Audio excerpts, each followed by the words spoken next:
48,000 layoffs at UPS, 14,000 at Amazon, 1,800 at Target. A slew of layoffs have raised fears that AI is already whacking corporate jobs. Whether we like it or not, the world of AI is here to stay, and this new world is creating both victims and victors. How much money do you make? Make $1 million every month. And how old are you? I'm 17. So right now, everyone thinks the AI world belongs to the young tech geniuses who've been coding right from the womb, but that couldn't be further from the truth. So this is the complete AI consulting course, and it's going to allow 39-year-old Bob to get ready for that wedding, 62-year-old Aisha have that lavish retirement, and 47-year-old Maggie send her kids to college. You don't need to be tech savvy, you don't need to be grinding 12 hours a day. Just follow this course and change your life forever. But before we go any further, let's break down this AI business model. The AI automation space is worth $22.16 billion. The creative agency space is worth $276 billion. The SaaS space is worth $370 billion. But the consulting space is worth $1.06 trillion. We are going to be discussing what a huge opportunity the consulting industry is, what is an AI consulting firm exactly, why it's the best model for everybody, and the 3 AI business models compared, and then finally how you can go ahead and start your own AI consulting business. So right now, the $1.06 trillion market is consulting. AI automation, which is what the vast majority of people think about when they think about AI, is only worth $22.16 billion as of recording this. And then you can see just it is a pea-sized compared to almost every other market. Even the marketing agency market is about 750 million. So consulting dwarfs every single market out there, and it is the biggest and most slept on opportunity in the AI space right now. So the old world equivalents of consulting, companies like Bain & Company, McKinsey, Deloitte, PwC. And for context, each of these companies does north of $20 billion a year in revenue. Between the big 4 consultancy practices, they do over $300 billion a year in revenue. That's not the value of the company. That is the money they make per year in total revenue. Then you've got creative agencies like Ogilvy, Publix, and McCann. These are the companies that are responsible for branding and marketing for some of the best known companies and brands that you know in the world, like Coca-Cola, etc. And they're like the old school marketers and brand builders. Think of Madison Avenue, right? Then you've got the newer guard, which are these AI automation agencies, companies like Infosys, Morningside, and Accenture. These guys are doing what most people think about when it comes to AI, which is they are taking the current AI tools and getting developers as well, and then basically building solutions for businesses to automate tasks within the companies. This is a very developer-heavy segment. Now, you can have a look at the market and just see how drastically it's grown. So this is for context that you probably have never even considered. Now, AI consulting and AI consultant is already got more market or more search volume than management consulting, which, just to be clear, McKinsey, that does over $20 billion a year, is predominantly a management consulting firm. And more people are now looking for AI consultants and AI consulting than management consultants. And you can see just how stable management consultants been for over 5 years, and then out of nowhere you can see the drastic growth of AI consulting and AI consultants that businesses want. Because to be clear, they need to adopt AI. This is not a decision. This isn't like, oh, we can opt in, opt out type thing, right? This is, if they do not opt in, they are going to get crushed by the competitors that do opt in. So the reason this is the best model for everybody is you, to be a consultant, be an AI consultant, you need absolutely no technical expertise, right? So to be an AI automation agency or company, you need to be at least some degree technical, whether you're using tools like N8N or Make or whatever, or you're doing custom developed solutions. You have to be technical to deliver them. You got to know what you're doing, right? When with a consultant, you just need to know how to identify the problems and the bottlenecks within a business that can be solved by AI. You don't actually need to do any of the technical implementation. The next thing is, you probably have industry expertise, vertical expertise, sector expertise, skill expertise that ordinarily you've not been able to do anything with. So you might have been in healthcare, manufacturing, supply chain, whatever, for the vast majority of your career. Now you have something you can use to actually give you a moat when you are an AI consultant. So if you've been in manufacturing or supply chain for 15 years, you are now someone who's been in those industries for 15 years, and you are now an AI consultant, and you know how these sectors talk. you know the inefficiencies within their businesses, and then you can go in, speak the language, and basically become the AI consultant for that sector. And this also is a model where you could do it part-time, or you can do it full-time and grow $1 billion business. Essentially, there will be 100% AI consultant firms that are multiple billions of dollars. We already have a track record, like I said, of major consulting firms doing tens of billions of dollars a year. I think Deloitte last year did $80 billion in revenue, okay? So AI consulting companies, we're in the business of identification, okay? So we're using things like AI audits, AI training and workshops. We then transition into implementation, which, to be clear, we do not have to do.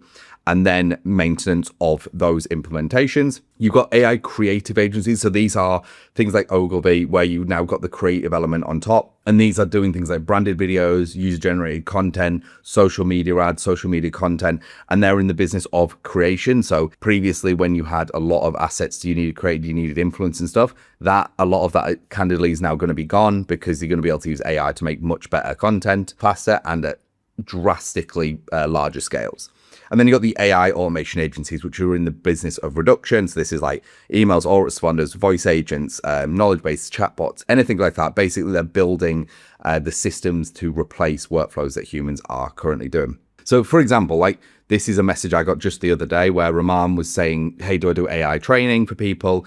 Josh and Bones also did AI training that turned into a 10K audit and then turned into a 12K implementation. Elliot here was a ex-SEO who managed to close a 2K audit on his first day by going back to one of his previous clients. Alexandra here is a bit more technical. She signed a 40K contract from a free audit where she did the audit for the company, and then they actually wanted all the implementation. And then Didak here has got a 7.5K audit into the implementation, into the maintenance, being a 100K total contract. So you can see with AI consultancies, you can basically get paid for all those different elements, okay? Some benefits with AI consulting is you're selling clarity, right? You're untangling this web of confusion around AI. So you don't need to be technical. You want industry expertise, okay? So that's like us doing company. Your AI creative agencies where they sell output. So your companies like ArcAds, where they specifically focus on user-generated content for social ads. You got Poppy.ai that focuses more on written content, so like scripts and written ads and written social posts, and they're really good at that. And then for AI automations, they sell the system, which is like Accenture, and that's what they do. They build the systems to replace staff within the business because of their workflows that are currently being done manually, things like that, right? So we're selling the clarity. We then do specific implementations based on the clarity of the audit, and then we get result certainty. Now, the reason result certainty is so important is right now, 95% of AI projects actually fail to deliver on the promise. And this is for a few reasons that I want to discuss. So there's a ton of AI hype. Everyone right now is like, oh, AI can do absolutely everything, and it can't. It currently has a world in which it operates very well, and then outside of that it starts to get pretty ropey, okay? So there's the big hype train, but then these two are the most important. So one is they do edge case implementation, and what I mean by that is they can technically do something with AI, but it's a complicated workflow and there's a lot of breakpoints because AI maybe isn't quite ready to get there. So they might implement this solution and it kind of works and it does the thing. And then what happens, which is the third and actually the biggest reason, is they don't maintain the implementation. So a big reason AI implementations fail is there is no maintenance post implementation. And this is what I tell everybody is once you are implementing, you should always have a maintenance contract in place. Whether they are, they all work on Microsoft Office or all these different tools, they will have an MSP, a managed service provider, who will maintain all of their IT solutions. So if anything breaks, they call up this MSP and they fix the problem, they maintain it so that the client actually gets the solution that they paid for, aka that implementation. And we do those implementations through a partner network. We don't actually have to do them ourselves, okay? So this is the 4-stage client transformation blueprint. So first, we actually diagnose their specific problems. There's a great saying, which is people don't care how much you know until they know how much you care. Now, the AI audit process is the diagnosis, okay? When we have diagnosed their specific problems, we will prescribe a solution to that specific problem. We aren't putting them in a bucket of a product that we want to sell, which is what a lot of people do in the AI automation space. They go, hey, we know how to build AI chatbots. Now we just need to find someone to buy our chatbot. That is exactly the wrong way around and not what you should be doing. You should be auditing these businesses, getting paid for that, then prescribing solutions that you know are going to work. And then you are going to be maintaining those solutions so the implementation and the result they wanted is essentially a guarantee. And then after that, you also have the option to do additional consulting, because in their eyes, you will be a figurehead of the, like, essentially cutting edge AI consultant in their sector. This is why having that sector expertise is a real massive moat, because you know how they speak, you know the things that they want to implement, you know their processes and their workflows that are currently going through. And when new AI comes out and new stuff that AI can do, you can actually give them continuous recommendations. So what ends up happening is you go back from this consulting back to prescription and then maintenance. And it kind of, once you've done the initial diagnosis, you know how the company runs, it's basically going to be using prescription, maintenance, and consulting to get more and more recurring revenue coming your way. So let's break down a traditional consultancy versus an AI consultancy versus a productized service. And I'm actually going to use my last consulting practice that I sold in February of 25 because it's a great example. So we were a sales consultancy for VC-backed startups, and it was a traditional consulting practice where it was all human input. So we were generating the leads, we were doing all the fulfillment of making the sales script, making the market material, all that stuff, and then actually delivering all the consulting calls. When I acquired my stake in that business, we actually became an AI first consulting practice where all the acquisition and all the fulfillment was then handled by AI. And then the only thing we actually had to do was turn up to consulting calls. And we ended up, between a couple of us, having like north of an 80% profit margin on that business, so even higher than this. And basically the only thing you have to do is duplicate the workflows and build all the templates and stuff like that when a client comes in. And the acquisition we also handled with AI, and then we just turned up to the consulting calls. And you can easily, we were nearly $1 million. We were like 850K per head in that business. And the final variation would be a productized version of that, where a big part of that process also was sales call reviews. So now we're getting to a point where AI can actually analyze sales calls and give feedback at scale. And that is how you would turn this business, my previous consultancy, into a productized service, where actually all the call reviews are then actually being handled by AI too. And you'd have 80-90% plus margins, and then you just have a few consultant calls, and you'd be well north of $1 million ahead. And the only thing you worry about is acquisition of more clients to scale it. Okay. So this is kind of the flow chart of what an AI consultancy really looks like when you're wanting to get involved. So your industry expertise becomes specific identification of industry bottlenecks. You've got automated workflows, means when you are bringing in clients for your business, but also delivering for them, you have speed on your side. So you have the ability to execute very, very, very quickly. And that also gives you a massive edge. You're not taking months to deliver projects. You are doing them much, much faster than that. And then because you are maintaining any implementations you do, you have better outcomes because the implementations that are done are maintained. Therefore, they get the result they want. So you are part of the 5% that are successful. And I can tell you from experience, every single one of my implementations that I have done with my team has been successful because we require maintenance post-implementation. It is not an option we give. We say this is a requirement for two reasons, good Mr. Client. We say, one, we want to make sure that if anything breaks, that we are there to fix it as soon as humanly possible. And two, AI is evolving so fast, exponentially faster than IT solutions. This then gives you a unique value prop. So again, you're in supply chain, healthcare, manufacturing, you're in administration. This is different for every single person. Because you have designed it properly, you have these two. You have maintenance and you have workflows, right? And this puts you in an absolute blue ocean. With traditional companies, there is absolutely no competition. No one right now is doing AI consulting, which is exactly what these traditional companies want. So there is just untapped demand. There is genuinely worldwide hundreds of millions of companies. I have a client of mine who is in Egypt who closed a 5K audit for a company in Egypt because they need to adopt AI. I've got people in Spain, France, Canada, America, England, all doing this, because there is so much demand for this, because people do not understand how AI fits within their specific company. And that is why we start with an audit process first. So let's actually go through this. So the audit, again, is the identification of the issues. We then automate the processes we can. So this is what we're selling. So this is our business. We are then automating the processes we can, which is the acquisition side. So with cold outbound or media like ads or content. And then we are delegating the additional tasks. So in AI consulting, the biggest bottleneck of providing the solution is actually the interview process, which you don't want to be handled by AI, because that is actually where the personal relationships and rapport is built.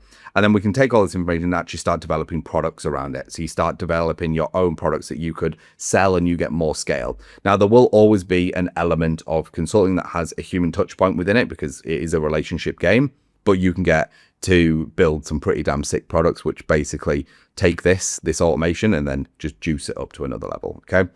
So this is really what it looks like from a revenue model for consulting practices in this day and age. So the audits anywhere from 5K to 50K. I've got people who I've worked with and trained as well who've charged deep into the six figures just for an audit because the companies are so big. Had clients do audits on IPO'd companies, 3,500 staff, and they're hundreds of thousands of dollars for an audit. Then we've got the implementation anywhere from 5K to 500K, be $1 million plus. Like, this is such a broad range because it really depends on the company. So that's like Accenture and obviously Dun & Company, us. This is where we do the implementation from the discovery during the audit process. And then the big and most important one really is actually the maintenance, because we ensure that they're happy with this, the implementation. And that's a company like Brick as well. Now, Brick, for example, does $20 million a year. And all they do is their average client pays them $3,000 a month. They do $20 million a year, and they just work with traditional companies. And this is all they focus on, right? Is maintaining solutions that have been implemented. And yeah, like I said, they do 20 million. So here's a flowchart for you for your decision making on how you could go ahead and set up an AI consulting practice right now. So if you only got industry expertise, you can just go ahead and start one because you don't need to be technical. So it's absolutely fine. That is your go-to-market strategy. You're going to be reaching out to your networks, people in your industry, vendors, things like that. And we'll touch on that shortly in a second, like give you the actual roadmap. If you are only technical, you are going to need to either partner up with somebody who does have industry expertise, because they will have that moat, they will have that understanding, they will have those relationships. You could hire that person instead of partnering with them, or you will need to learn that sector. Now, this is obviously going to be the slowest. So I would potentially, if you're wanting a middle ground, you could hire. You're obviously going to have to pay someone a bunch of money, but then you are going to learn industry very, very quickly and some of the use cases, and then you potentially become that industry expert very fast, but you're paying for it. You are going to want to target traditional industries. For myself, it's consulting, it is engineering and manufacturing. They're like the ones that I focus on because I come from the engineering background. And that is your go-to-market strategy. And again, if you are both, it is just a fast path to cash because you can make money from the consultant side and you make money from the technical side. Okay, so it's just an absolute home run. Now we know how the entire model works and how profitable it can be. But now we need to understand the blueprint to being a successful AI consultant, or as I like to call it, a vibe consultant. So this blueprint is a direct result of stuff that I've done, expensive lessons I've had, businesses that I've worked with. You know, we took risks, made mistakes, and we essentially have refined the processes along this journey over the last couple of years of being deep in this AI wormhole. So this document and this training is definitely going to be your shortcut. So you are going to be building in a trusted AI consulting firm, and you are going to be a vibe consultant. And this guide is going to make it totally obvious why there is immense value here for not only you, but for the companies you serve. So the 3-step vibe audit system. So this blueprint breaks down the entire high value audit process into 3 clear actionable steps. I've stripped away all the complexities and give you just the framework you need to get immediate results and give immense value to businesses. So you are going to be running a 2-week opportunity assessment. This is your audit. You're going to be charging 5 to 10K minimum for smaller clients, and this can be upwards of 50K for bigger clients. Week 1 is going to be the interviews you are providing and the process analysis. And then week 2 is going to be the opportunity identification and the validation of the roadmap. And then also the upsell into actually the implementation of these solutions. You want to be charging 5 to 10K is a bare minimum.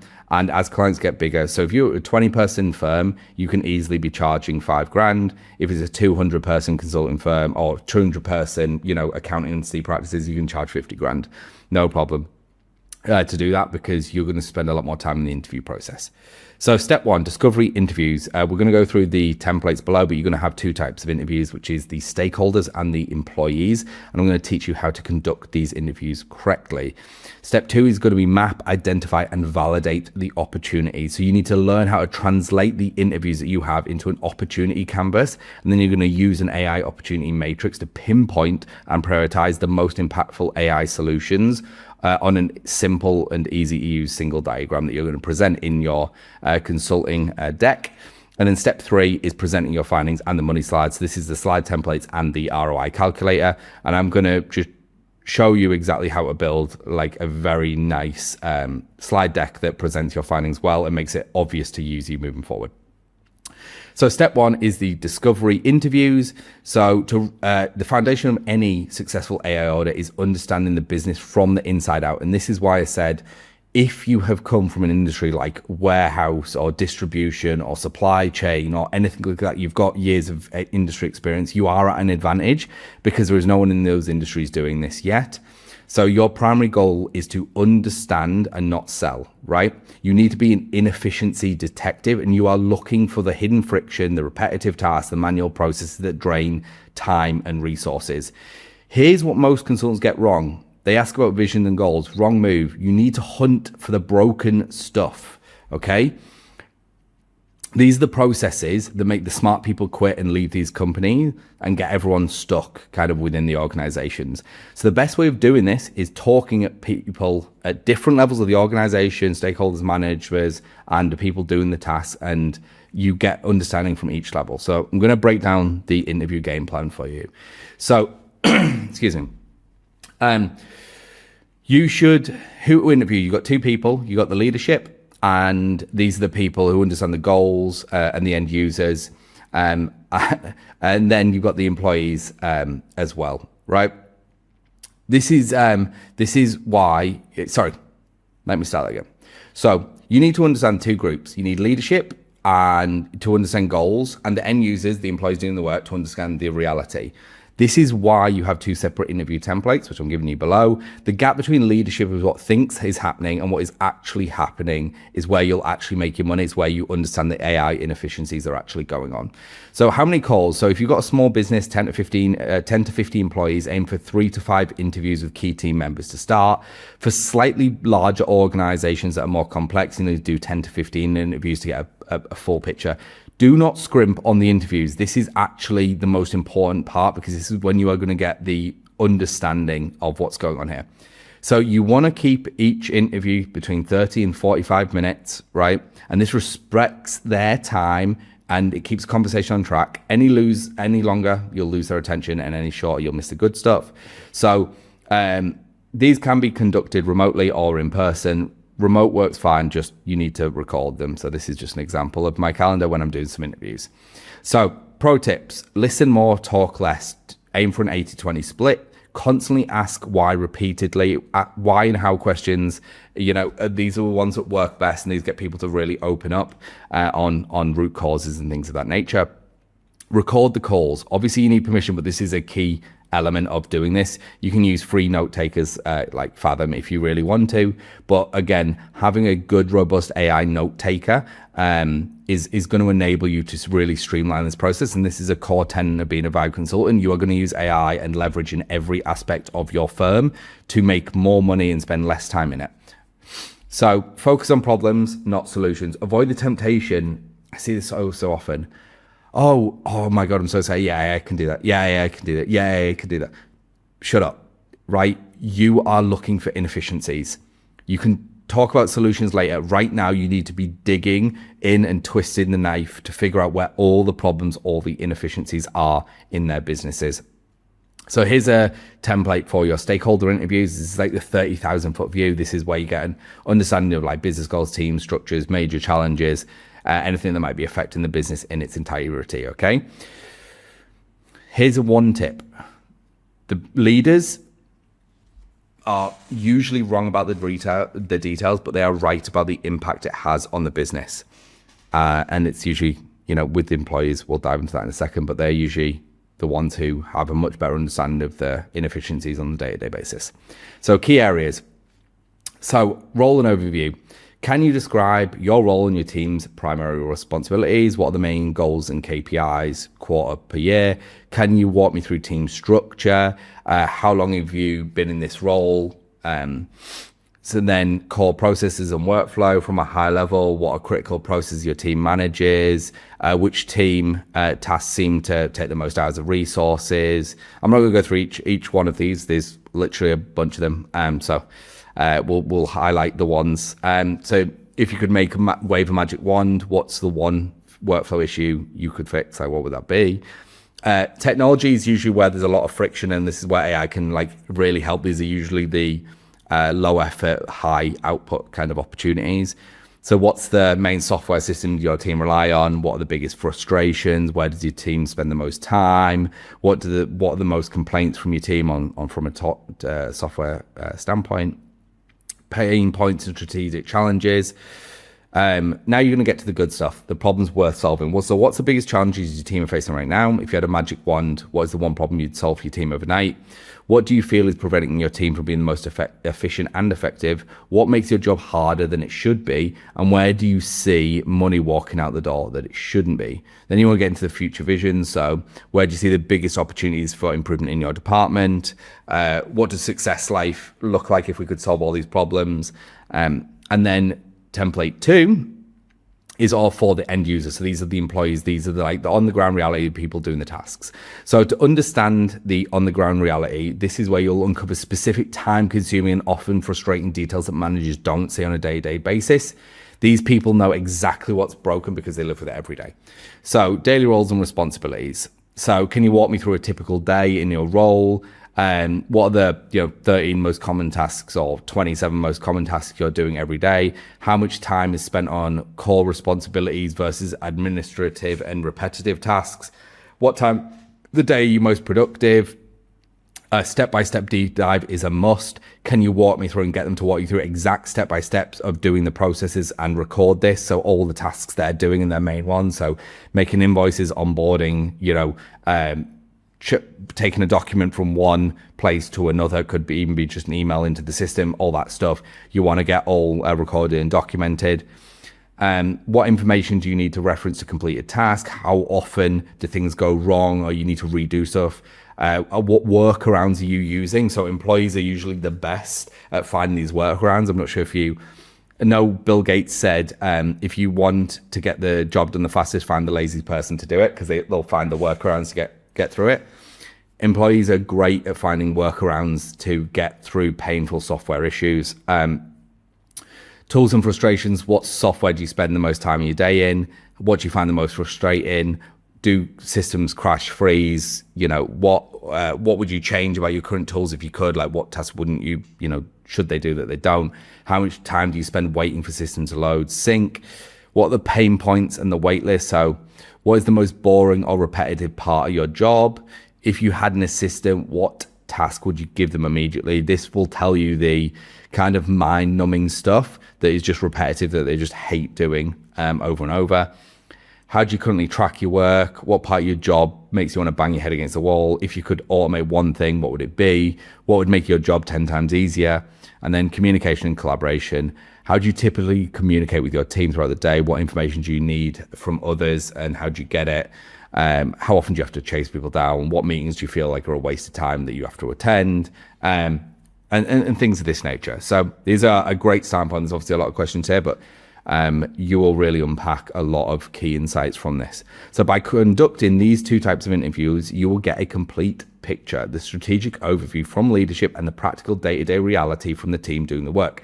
The gap between these two perspectives is often where the biggest AI implementation opportunities lie. And this is where you're going to be able to deliver the most value for these companies. So step 2 is mapping the process and finding the opportunities. So after your interviews, you'll have tons of notes, insights. This is why it's important to record them with AI. So you don't have to be writing like a maniac on these calls. Now you're going to do a process mapping and an opportunity canvas. So opportunity canvases tend to break down predominantly for most businesses, unless it's a very complicated one, into like acquisition, delivery, and support. So you could say, how do they get people coming into the door, knocking to buy? So it could be lead and sales, basically. Delivery is like, how do they fulfill on the promise, and then the support is, you know, when things go wrong, who is kind of dealing with those issues. So I've got a template here for mind map. You can use something like FigJam, Miro. There's loads of AI ones. I've got a template for you here, and they'll end up looking something like this, where you just are mapping out all the different processes and how they link together. Okay, so you're going to basically map out, and there's going to be two core things that you map, which are time sinks and quality risks, right? So time sinks are tasks that are manual, repetitive, and consume a ton of employee time, aka you can save them hours of employee time, which could be redistributed to revenue generating activities. And then quality risks is steps in the process that are prone to error or inconsistencies, which will then mean that those jobs have to be redone again, right? Which is wasting more time of employees to do. So all of these present opportunities. So these are examples of time sinks: manual data entry, email responses, documentation creation and templates, or even sending them, scheduling tasks, updates, research. Quality risks: manual calculations, data validation, approval processes, customer communication, file organization, compliance checks. This is what you should have in the back of your mind when you're running these audits. These are the things that you're kind of subconsciously looking out for when you're like, yeah, I can identify that as something AI can solve. So part B is going to be actually building the opportunity matrix. So now you want to visually map out all of these things for the business, the problem areas, and how you see essentially the opportunity for AI to fix these. So take each of the time sinks and quality risks you've identified into the opportunity canvas and brainstorm a potential AI solution for it. Then plot each of these on the matrix with two simple questions. How much impact to the business will it have, and how much effort will it take to implement? So this is what an opportunity matrix will look like. And these are very common solutions for AI. And this is how you can break out the engines as well. So AI coaching, client success dashboard, onboarding workflows, CRM, call recordings and updates, nudges, contract creation. These are very common implementations of AI that businesses can see improvements from, candidly, right? And also it's going to be different for every business. So if you are running, let's say, a mortgage company and you're sending out a ton of contracts, this is a low business impact but low effort on automating contracts. But like on a company that's very contract heavy and sending out a lot all the time, could be real estate, mortgage would be an example. This would be really high impact, right, but low effort, which would be worth doing. So let's go through quick wins, low effort, high impact. So this is your number one priority, and this is actually where you're going to focus on when you are presenting these to the business. So these are like the no-brainer projects, easy to implement, huge value to the company. You're going to do this and they're going to just feel this huge uplift straight away. So the reason this matters is people want quick wins. When they work with you, you want to reinforce the fact that they pick the right person as fast as possible. So when you are identifying these in the audit, and then from the implementation standpoint, when they get these done, they'll be like, oh yeah, I chose the right person. Like this was identified and it was executed correctly. This is awesome. So these are examples of quick wins: automated email categorization and routing, chatbots. It could be lead qualification as well, scheduling, automated report generation, so like dashboards of data, stuff like that. Big swings. So these are high effort, high impact. These are much more like very custom solutions that over time can be put together that will have huge impact on the business, could give them a very big moat in their industry, but they will take a lot of time and money to do. So custom, machine learning models, complete CRM automation and like adding AI into it, advanced document processing and analysis, stuff like that. The nice to haves are low effort, low impact. So yeah, they're easy to do, but they're also not going to have a big impact on the business. So these are just like minor improvements, minor efficiency gains that could be done. I would see these more like a bonus you could almost throw on, because they're not going to take you a lot of time to do either. So notifications, visualization, simple workflows, stuff like that. And then these are the ones you deprioritize at high effort, low impact. So these are the ones that are going to be very difficult to do and have marginal impact on the business. And we just don't even bother. These are like, yeah, they're cool, but they're not really worth doing. So over engineering solutions, like bleeding edge AI, like, oh, we could build this thing, it's cutting edge. Don't do any of that. It's not worth it. Complex integrations, which just have very marginal payoff. There is tons of tasks that humans are just better at doing, and they're faster at it than AI is right now. So don't even worry about them. Part C is validate your solutions. And this is kind of the reality check. So you're like, hey, this is what I know we can do. This is the reality check. And this is so key within the engagement. This is what separates amateurs from pros. Your matrix is a powerful hypothesis, but it's not battle tested against the client's deep internal knowledge. They have way more context than you'll ever have about company culture, team dynamics, and hidden complexities. This is where most consultants get wrong. They present their findings like they're gospel truth. Hey, you've got to do this. Totally the wrong move. The best consultants will co-create the solution with their clients. By the end of the validation session, they're not buying your recommendations. They're buying the plan that they helped you build. This is why it's so powerful. And this also transpires in why it's so easy to close them after a successful consulting audit, because they literally have helped build this entire roadmap with you. So your goal of this call with the stakeholders to create the prioritization of projects. So the key questions are something like this: looking at the quick wins, which resonate most likely with your challenges your team described. We've identified, X problem. So automate CRM updates as a high impact opportunity. Are there any team dynamics or hidden steps we might have missed that would complicate this? From your perspective, which of these solutions would the team be the most excited about? Which may they resist the most? Does this roadmap align with your strategic priorities over the next 6 to 12 months? What am I missing about company culture that could make or break these implementations? Which of these would give the biggest win to your boss or board? So if this is a part of a bigger organization that has a very corporate structure, they might be part of a bigger group of businesses. Like, this is what they want to present the findings and show that, they're going to be able to increase margins by 5%, which in industrial companies, for example, is huge. It's like it'd be a 50% bump in profit if they could do that. Are there any compliance or security concerns we need to factor into the timeline? And what is your team's track record with adopting new technology? What's made stuff successful or unsuccessful in the past? All right, so you need to get the team on board with doing this. So this is a collaborative process. It's not a dictatorship. You're not telling them what to do. You are collaborating with them to get the end result that they ultimately want, but you will have to navigate waters and complexities of each company based on culture and dynamics, okay? Yeah. By the end of this meeting, you're not going to be pitching them solutions anymore. You're presenting a plan and you have already agreed on together. So from matrix to roadmap, the opportunity matrix isn't just a static image, it's a blueprint for that client's AI journey. A logical roadmap often starts with quick wins to build momentum into then strategic processes towards big swings. Your final presentation uses this matrix to tell a clear story. Right? We'll start here with the high impact, low effort projects to get the immediate ROI. Once these are in place, we'll have the foundation to tackle these larger, more transformative initiatives. So this is what a typical roadmap is going to look like for a client. And this also bakes into the fact that how you can build a very small micro vibe consulting firm as AI advisors to an industry and make a lot of money because of how you can build out these workflows and work with people for a very long time. Okay.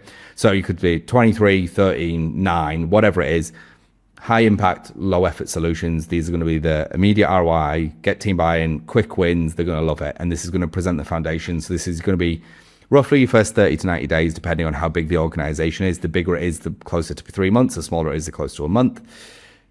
Months 4 to 8, medium swings. These are more complex solutions. So these are going to require more, usually custom development, deeper integrations and automations, and there will be a much more measurable longer term impact to a business. So you're getting more ingrained within a business.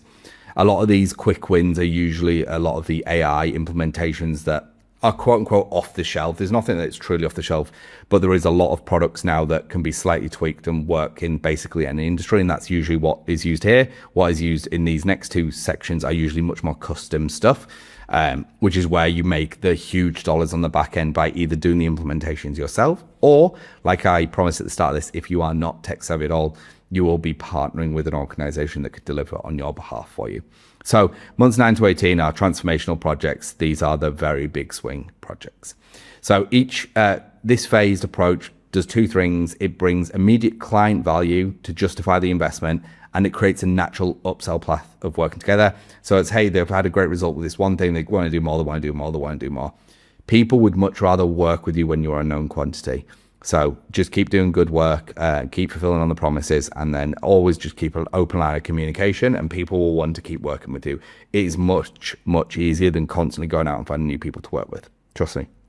So step 2, presenting your findings in the money side. So we've done the interviews, we've mapped out the opportunities. Now it's time to bring it all together into a powerful executive presentation. This is what companies like McKinsey, Bain, Deloitte do for their clients, which is how they end up having $1,000,000 contracts with huge companies. They have these professional consulting slides, presentation, executive agreements, and that's what I'm going to show you how to do now. This is going to position you as a trusted advisor, and you're going to back everything up with data to help present the client's AI transformation. Most consultants present ideas, smart consultants present math. You are going to be dealing with savvy business owners here, and these are going to be very logical individuals for the most part, where they're going to be driven by the numbers, and that is exactly what you're going to present to them. When you show a CEO exactly how much money they're wasting and how much they'll save, the decision becomes obvious. So your presentation is going to present a very simple story.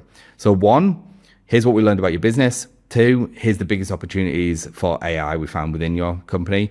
Here's our recommendation and starting out with the quickest wins. And here is the potential ROI you can expect. So these are 5 key slides that you must include below. We're going to walk through, and I've got all the templates right here in Canva that you can just download and manipulate for yourself so you can get going on this right away. So number 1, scope and objectives. This is where you've understood the client's challenges that they are currently going through and the goals they want to achieve. This basically aligns everyone with before and after. So original problem statement, what you've been asked to investigate, the scope of the analysis, and the key stakeholders you've interviewed. Number 2 is the opportunity matrix. This is what we showed before. This is the high impact, and then this is high and high, so low, low. So these are, like I said, key sales strategy, plan of the AI assistant, automated share of wallet percentage calculation, stuff like this. And this is gonna be like a real. It's not the technical money slide, but they love this. This is where they really get to see how well you've understood and compartmentalized the issues they've got within their business.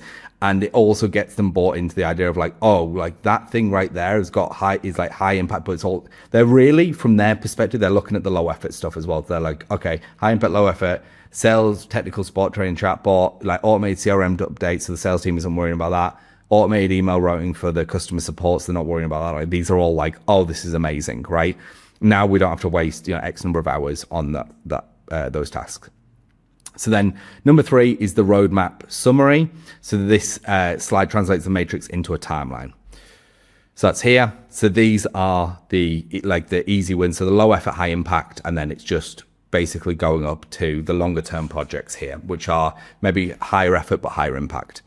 And then the opportunity deep dives. So these are your quick win recommendations. And you basically have a dedicated slide for this and kind of the maths behind it. So you've got the current situation. These are the staff and the hours. And then with AI, this is what it looks like, a co-pilot. And they're basically saying, hey, you're going to save 130 grand. If these numbers are correct, what we understood from our interviews, AI can do this in this time. It costs this amount. So your savings on this or your hours saved would basically account to $130,000 in this case. Automating CRM management offers these wins. So this is their current workflow, and this is what their new workflow would look like. These are the hours difference because now staff aren't having to do these really irritating tasks. So again, you are just presenting this in a manner that is easy for them to understand. Then we're going to go on to the money slide, which is the ROI summary, where you are presenting exactly each of these recommendations, the current things you understood, and then the things on the basically they care about, the cost savings they've got. So here you've got AI sales assistant, time saved, FTEs is full-time employees. And then you've got estimated implementation costs, you've got additional annual benefits, so how much they're saving, and then the estimated ROI just in year 1. So this includes like the implementation costs, but it doesn't include obviously the recurring. So it includes both on year 1. So year 1, let's just round number it and say you got it costs 30K a year to run, in your implementation cost is 30K. So in year one, it's 60K. So it's 60K versus their current savings. But in year two, that 30K implementation now no longer isn't there. So you've got the disparity between 30K and the cost. So the ROI jumps up even more so. So this is where you're going to close the deal, because this is just pure numbers, and this is what owners, CEOs just love to see. So it's pure numbers, no fluff, and you're going to have an ROI calculator like this that I've given you that is going to enable you to build that deck out simply and easily, and you can get that literally here, and you just plug in the numbers from each of the departments. It will spit out the savings, the percentages, etc., and then you literally just put that into here. Makes the slide creation very easy. So this is just an example of calculating the direct savings for like the obvious wins. So calculate hours saved, right? Get total out. So you do this. Time spent on tasks per week, number of employees is the total hours saved per week, right? And then you got total hours per week times estimated saved by AI is the total hours saved by AI. And this can only be an estimation when you're starting out. Obviously, as you get more industry expertise and knowledge, let's say you go and do 5, I don't know, food and retail distributors or something, and you understand that when you implement this automation AI agent in a certain sector of, you know, maybe it's assigning and labeling or tagging certain orders or something like that, and your estimated time saving might have been at start, like you thought, oh, it's like 50%, and then over time you realize it's actually like 56.3. And the more odd the numbers are, the more realistic people assume they are, because they're backed by data. So when you're like, oh, actually it's 47.2% is estimated percentage based on the last 10 companies we've done this for. Just all of a sudden, again, just further reinforces that you're the person to work with on this. Then convert these hours into savings using this calculation. And then basically just use the savings divided by your implementation cost is the ROI. Now, the revenue uplift is like, this is a little bit more complicated to work out because there's some more assumptions here.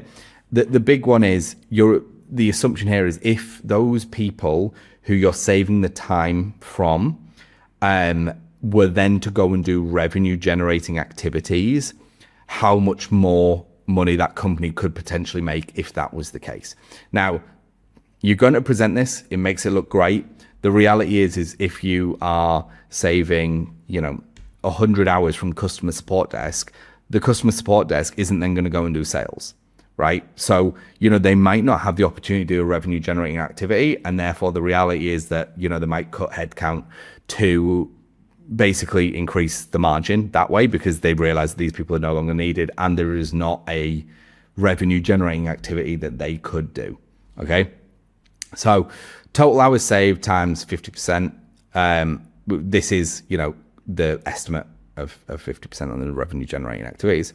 And then calculate the additional revenue using this calculation. So if it takes sales rep 2 hours to close a deal with 5,000, each hour is worth 2,500. So revenue generating hours, unlocked time value per hour, additional weekly revenue. Right, additional weekly revenue times 52 is the annual revenue. So this would be a real life example if we were to do this. So five employees, 4 hours wasted is 20 hours. The hourly rate is based on the annual payment of 60,000, so it's 28.85. So we're going to save $577 a week, so it's 30 grand a year.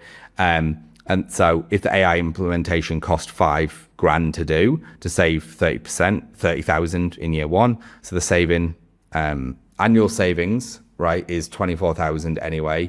The ROI is divided by the 5,000 would be 480%.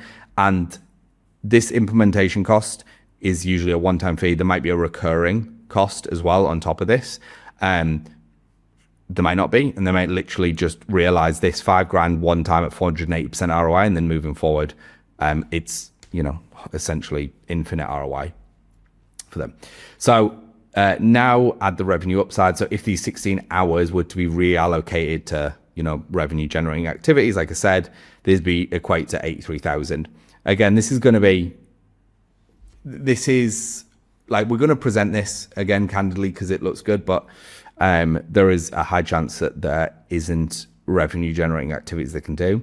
The only thing that they could potentially do is either cut headcount, or they now have the ability to scale their business and keep those staff on and essentially their business grows, and then the savings, the hours saved, so to speak, aren't saved anymore because the company is, let's say, 30% bigger, and now those hours are needed to be used even with the AI efficiencies in place.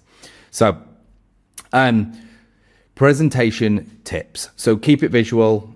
The reason in this presentation I've actually just been reading these slides to you, for the most part word for word, is because humans, when they see something and when they hear something, they take in like 60% more of the information, as opposed to just doing one or the other. So lead with impact. When you are speaking, especially, you're going to be doing this with a lot of bigger companies. You're not going to be targeting like solo consultants for the most part. You're going to be targeting, predominantly speaking, I would say 10, 20, I'd say is usually pretty much the minimum, but 20 person orgs. And then you'll realize quite quickly, like one of the companies that I've done this for was a manufacturing company in England, and they had 54 people.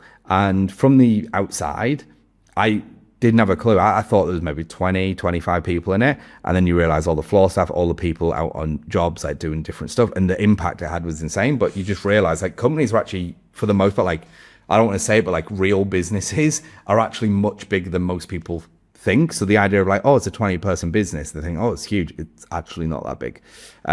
Still classed as micro. I think under like 200 is still classed as micro.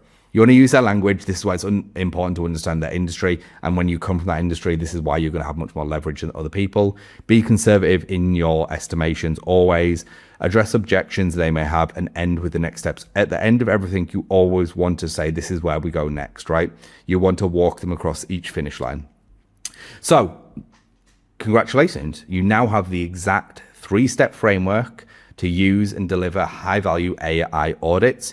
You can now conduct discovery interviews, map business processes, identify high-impact opportunities, and present a data-backed case for investment. This blueprint is your starting line. It gives you the tools to move beyond simple development and begin positioning yourself as a strategic AI advisor, a vibe consultant, right? You are going to be able to build your own vibe consulting firm off the back of this. But here's the thing, the blueprint is only as good as its builder. The AI landscape is constantly changing and evolving, literally on a daily basis, as I'm sure you are aware. What works today might be outdated tomorrow, and the real challenge isn't just knowing the process, it's mastering its execution and staying ahead of the curve. It's understanding how, as this world is constantly evolving, when you're going into these interviews, even if you are not doing the actual implementation for these companies and you're helping outsource that to a preferred partner of yours, it's understanding the new technology that can be used to get a better result and a shorter timeline, make more money, all that stuff. That's what you need to be doing. You need to kind of have your feet on the ground. We now understand how to be a successful AI consultant, but how do we recommend the right solutions to companies? Well, that starts with getting familiar with slightly technical concepts like AI agents. The difference between these two is knowing and doing. So most people think AI and AI agents are the same thing, but that is like thinking a smart person is the same as a really helpful assistant, right?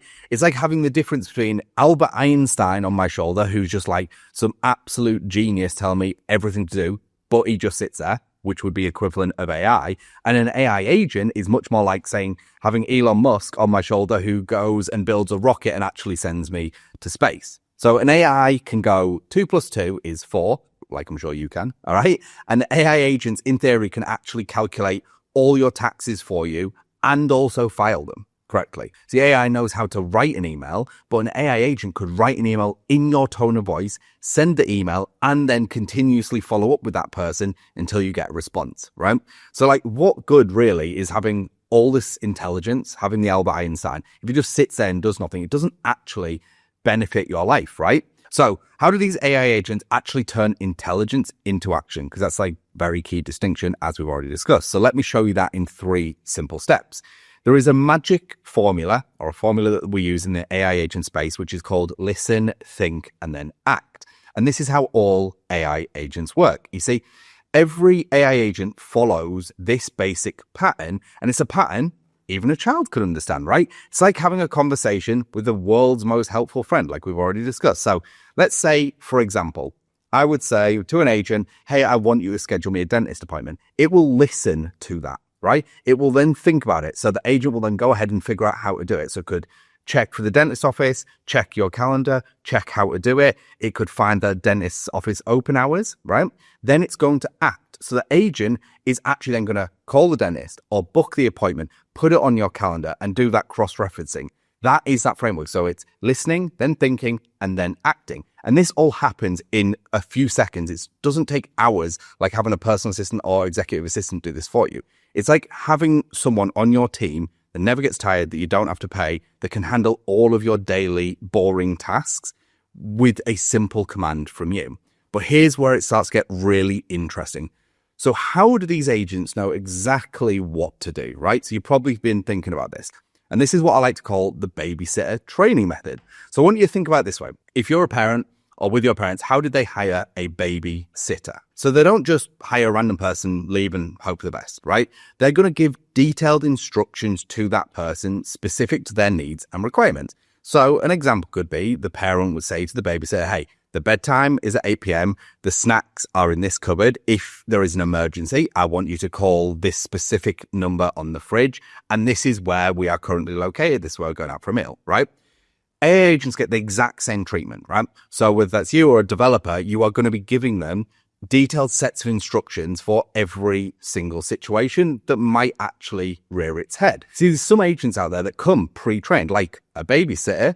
They already know the basics of the tasks you're actually wanting them to fulfill, when others can be fully customized to your specific requirements and needs. So think about it this way. What happens if you could train every digital assistant to handle your life exactly how you wanted it, and you essentially never had to pay them to do so? Now you might be wondering, what does it actually look like when I'm using it? And this is what I like to call the invisible workflow magic. See, when you use an AI agent, you only see the simple part. So imagine like the chatbot or a voice command or a text message, but behind the scenes, there's a whole factory of code just working away for you. Imagine like a load of monkeys in a facility just trying to figure out exactly how to achieve what you're looking to achieve. So you see this like super simple chat window, right? You might type, book me a flight to Miami. Now the agent sees like 50 million variations going on its head and decision points and things that it's got to check and look for, right? So it might check flight prices, compare airlines, compare times, look at your preferences, things it know about you, look at your calendar, look at maybe other people you're wanting to invite. And it's trying to figure all of this out to complete that command. Then it will give you options based on all that. You might get a flight Friday, 2 p.m., right? It's $357. And you might go, done. Yeah, that's perfect for me. And it will then just automatically go and book that for you. Ultimately, up till this point, like, why should you care about the complexity to get the result you want? Because we're just outcome-based people, right? But here's the part that's really going to blow your mind. And this is actually where we're heading now. And this is the impending AI agent explosion. You see, right now, there is a small number of AI agents that are doing a lot of basic tasks for people and businesses. But what we're about to see over the coming years is an absolute explosion where we will have numerous specialized agents for every single part of our life.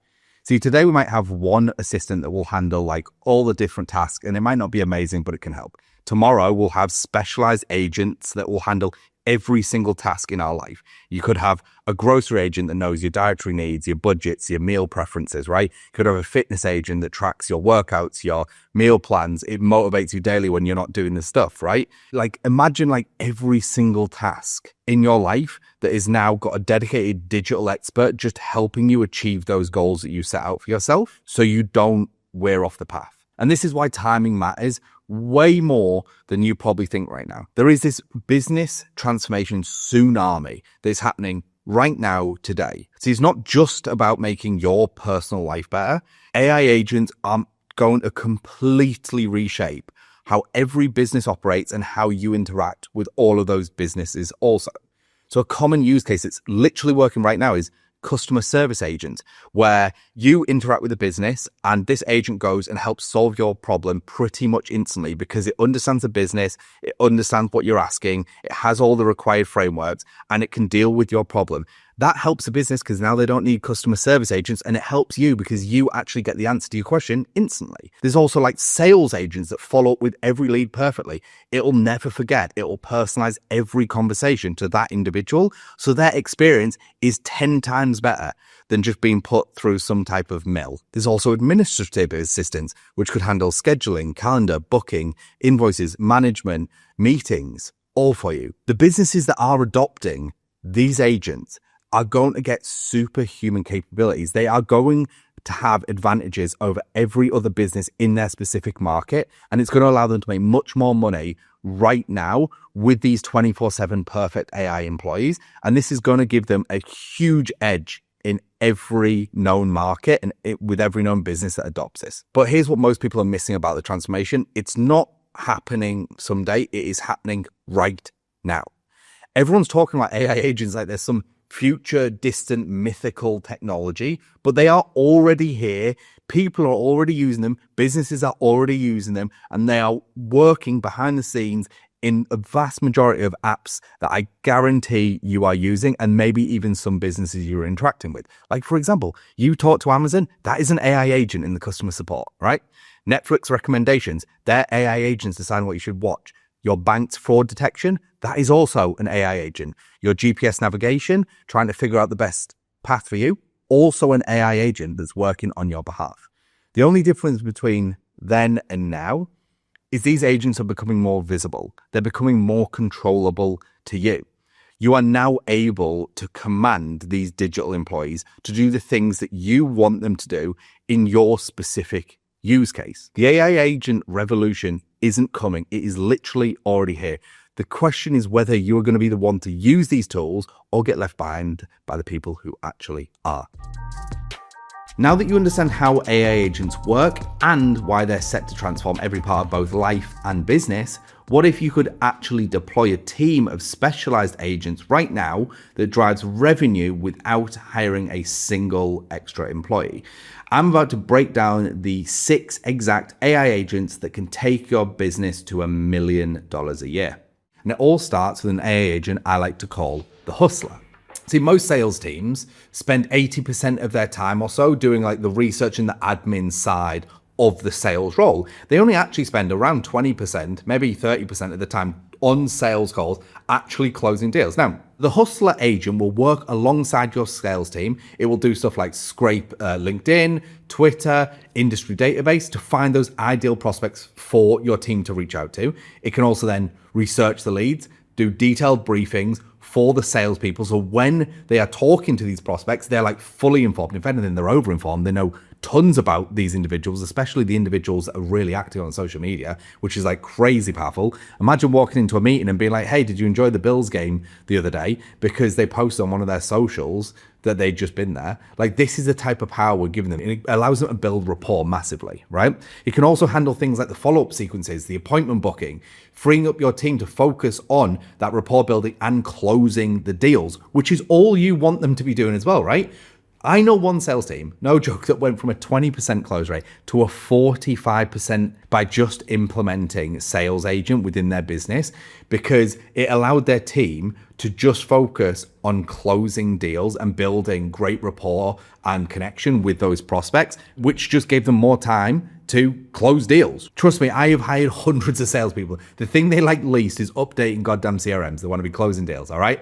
But the best prepared sales team needs support during the whole sales process, right? Which is where the second agent comes in, which is one I like to call the rainmaker. So your best salespeople have instincts. They have relationship skills, they know how to close, and AI actually can't replace that. This is human to human, hand to hand combat, right? But what if AI could handle all of the prep work and all of the follow-up for all of these deals, right? Giving them all of their time back and leverage. So this agent will actually analyze the prospect's digital footprint and create detailed buyer profiles for your sales team. It can draft custom proposals. It can handle initial objections through emails that they might have based on the information it's gathered, leaving your team just to focus on rapport, connection to close those deals, right? It can also suggest the optimal timing for follow-up and provide conversation starters for recent prospect activity. Like I just gave you that example of like, they've just been to a football game. Like, it can tell your sales team so they can walk into a meeting and ask them a question about it. straight away or where they're from. This is literally how humans connect. Now we're able to do this at scale. It can also handle stuff like post-meeting summaries, CRM updates. Your sales people can just go from sales call to sales call to sales call to sales call, closing deals, deal after deal after deal, and they don't have to do the stuff that they hate, and you just get more money in your back pocket. Imagine now your sales team is closing 50% more deals than they were previously because they're just spending their time on nurturing these relationships and closing deals and not paperwork and admin rubbish. They don't want to be doing it. You don't want them doing it. Great. So now your sales team is operating at the peak efficiency. All right. So now who's going to deliver all these results for all these new clients that you are closing? And this is what brings me on to the agent number 3, which is one that I like to call the operator. Your delivery team has expertise and creativity that your clients love, right? But project management and documentation shouldn't be eating up all of their valuable time. So this agent is going to focus on taking your client's requirements and automatically creating detailed project plans, freeing up your team's time to focus on execution and client happiness. It will handle things like progress tracking, timeline management, client updates, while your team works on the important tasks. It manages things like checklists, test protocols, ensuring your team is meeting the deadlines and the quality standards that it should be. It can also draft communications with your clients, progress reports. This is going to essentially allow your team to focus on solving the actual problems that you were hired to solve, right? Your delivery team is going to become 3 times more productive because you are creating value and not managing spreadsheets. Also, your team satisfaction is going to go through the roof because now they're doing this skilled work that they love rather than the admin that is just a byproduct of their role before these AI agents could help them. Now your delivery team is operating at full capacity, but what about content that keeps your pipeline full? Which brings me on to agent number 4, the storyteller. Your marketing team understands your brand voice and your audience better than AI. Currently, keyword. But right now, content production bottlenecks shouldn't limit creative potential of your marketing team. So this agent is going to help handle all of the research to draft initial marketing documents so your team has time to focus on strategy and creative direction. So they aren't going to get sucked into the button clicking tasks, right? It's going to create multiple content variations for your team to then refine and improve upon, right? It can do stuff like handle all the optimization for your website. You can do publishing schedules, publish all the content on all the different social media platforms, which is like crazy. So you're now omnipresent. I literally know a marketing manager where previously they would produce 10 bits of content marketing materials for platforms. They can now produce thousands in minutes. Their output is now 100x what it previously was. This now frees up your marketing team to spend time on the big picture of like, how do we blow up this brand and make it global, rather than like grinding on producing, the next bit of content that needs to go out there. AI can now handle all of that for you. And as we know, like content, ultimately, the point of it is to drive leads, and leads do become customers. That is why we are doing it. But customers need support, okay? So what happens when your support team is snowed under?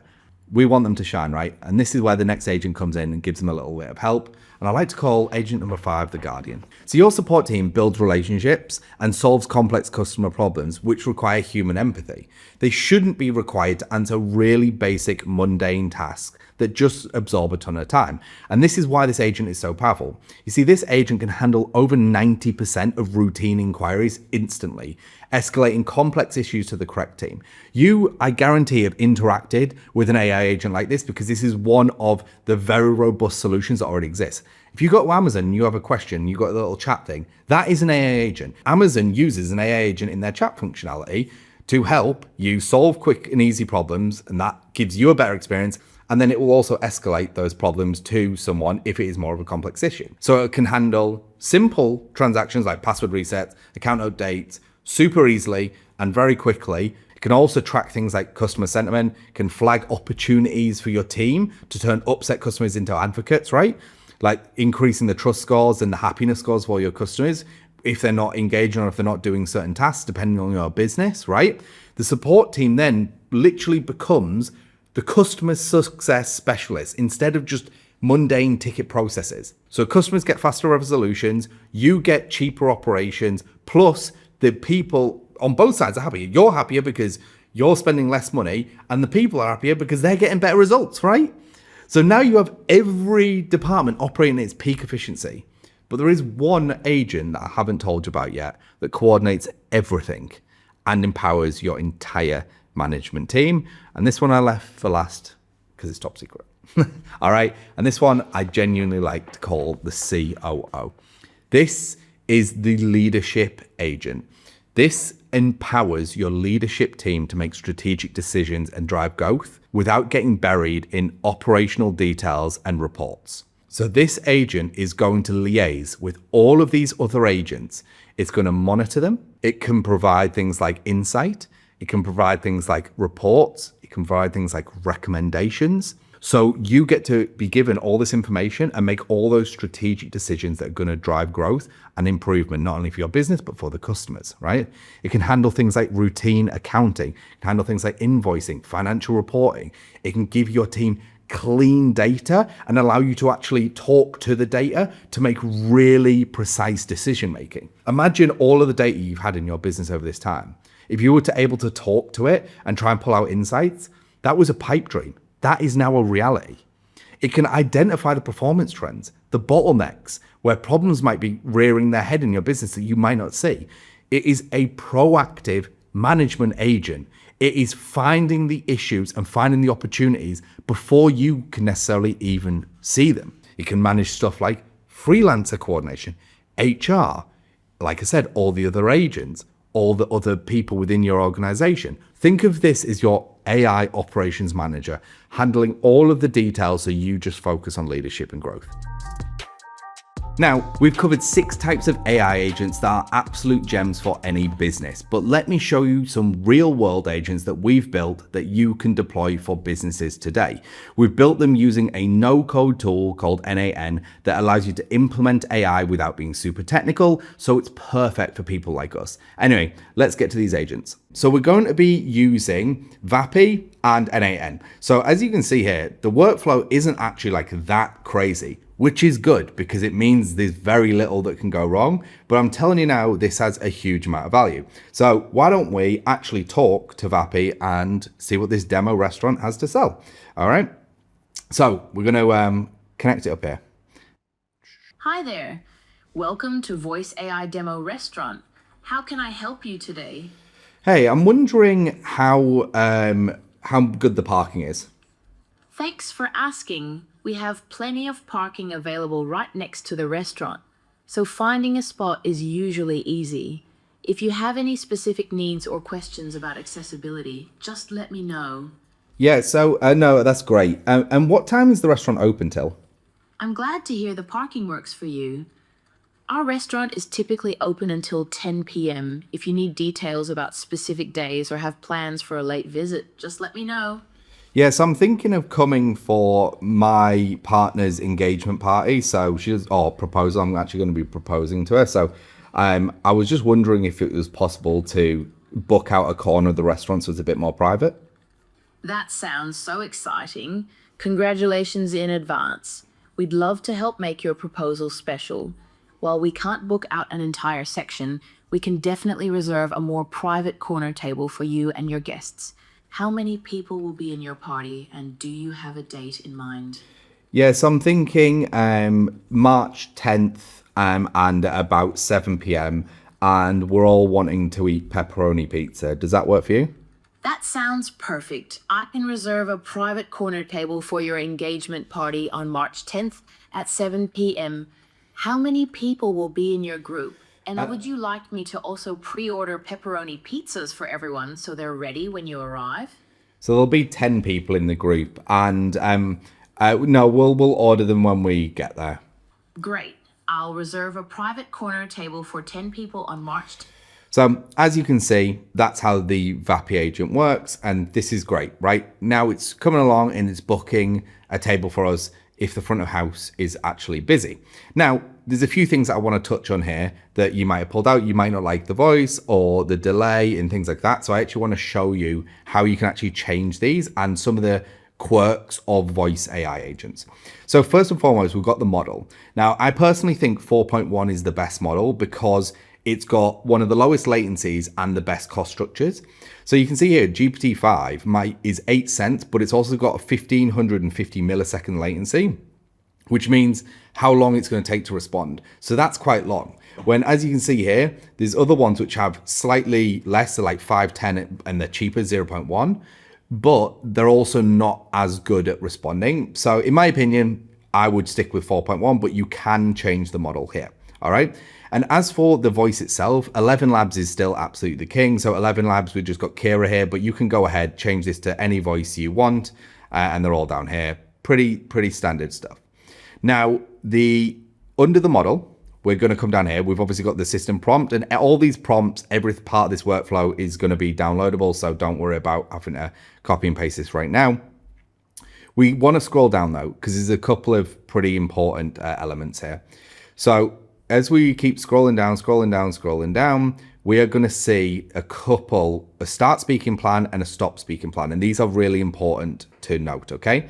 So start speaking plan is obviously how long until the AI will actually start talking. So this is set at 0.4. Now you can reduce this, and what's going to happen is it's basically going to try and stop so much overlap between me speaking and them speaking.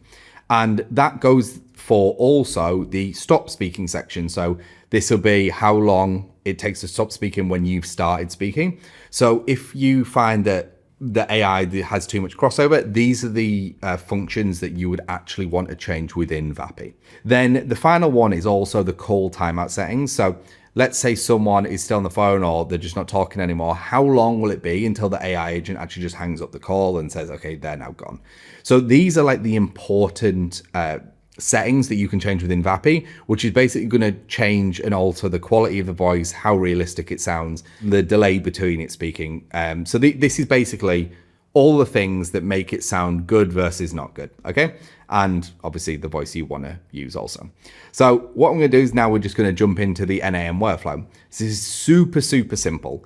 So we just have a very simple webhook here, and it is just grabbing the information from VAPI. Nothing too crazy here. We're then doing a routing system. So what's going to happen here is if I had actually called in rather than using the VAPI Talk to Assistant, we would have had a phone number.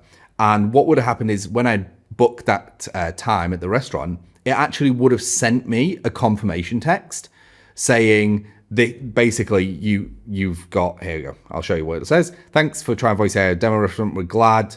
We'll follow up with you shortly. And then it would also have the time, we could have the time booking in there too. And then we could also then, this web up here is for adding it to a CRM. Now we don't have that in this workflow, but if you use Go High Level or HubSpot or Close, whatever, you just add that node in.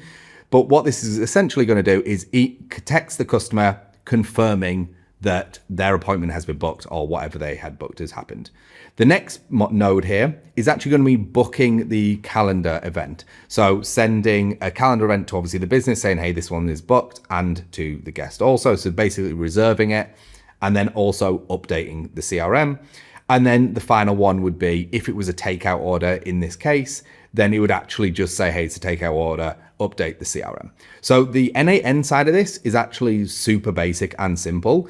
But this exact workflow I have solved for over $10,000 using the AI, the voice agent like VAPI, purely because the value to certain businesses with answering the calls on time and getting stuff booked is insane, right? A good example of where I use voice AI agents and selling them is service businesses.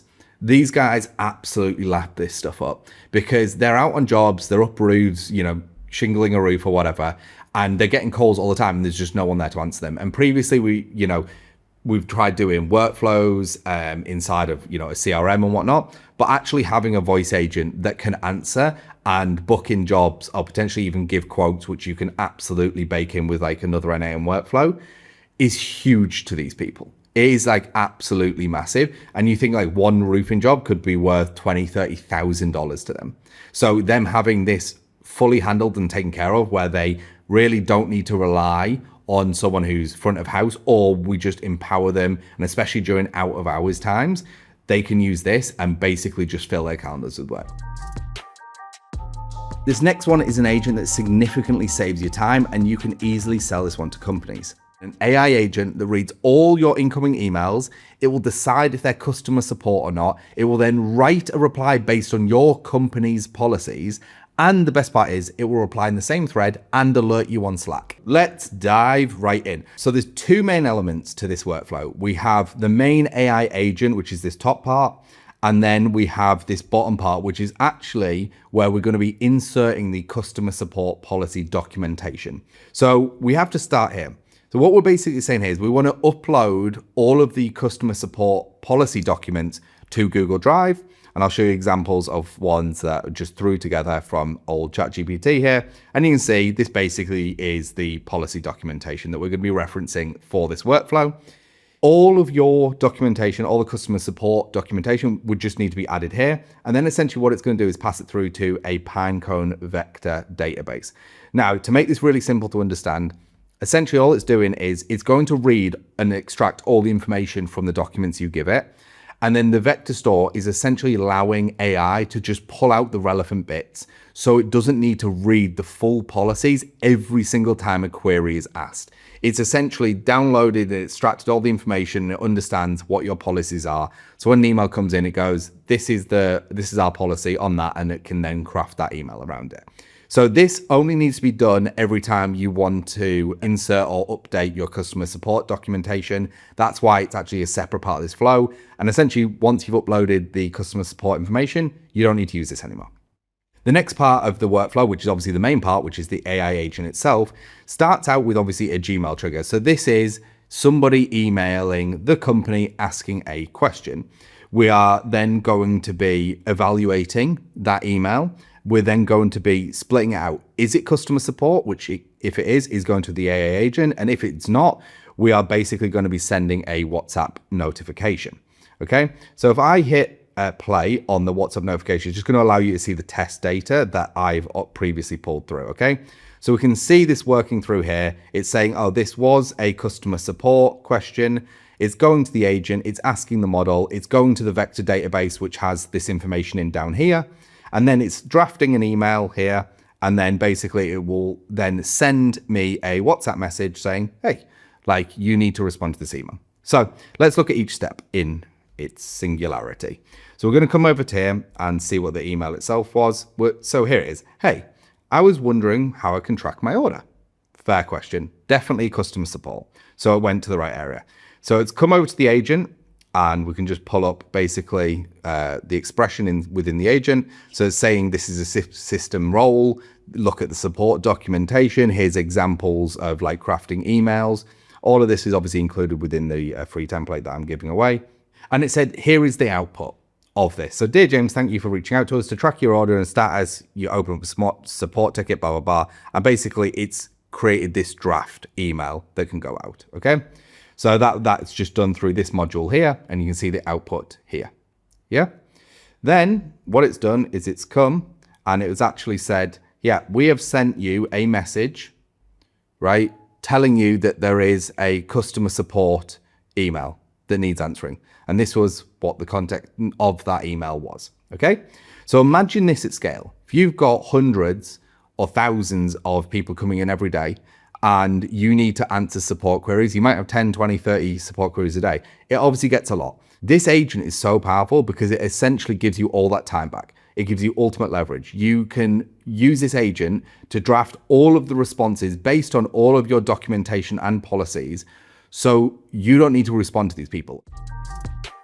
Now you've gotten a glimpse of some implementations you can recommend to clients and companies. How do you really find clients who want your AI clarity? A no-code, plug-and-play AI outreach system that got me 153 clients from only 14,100 emails sent.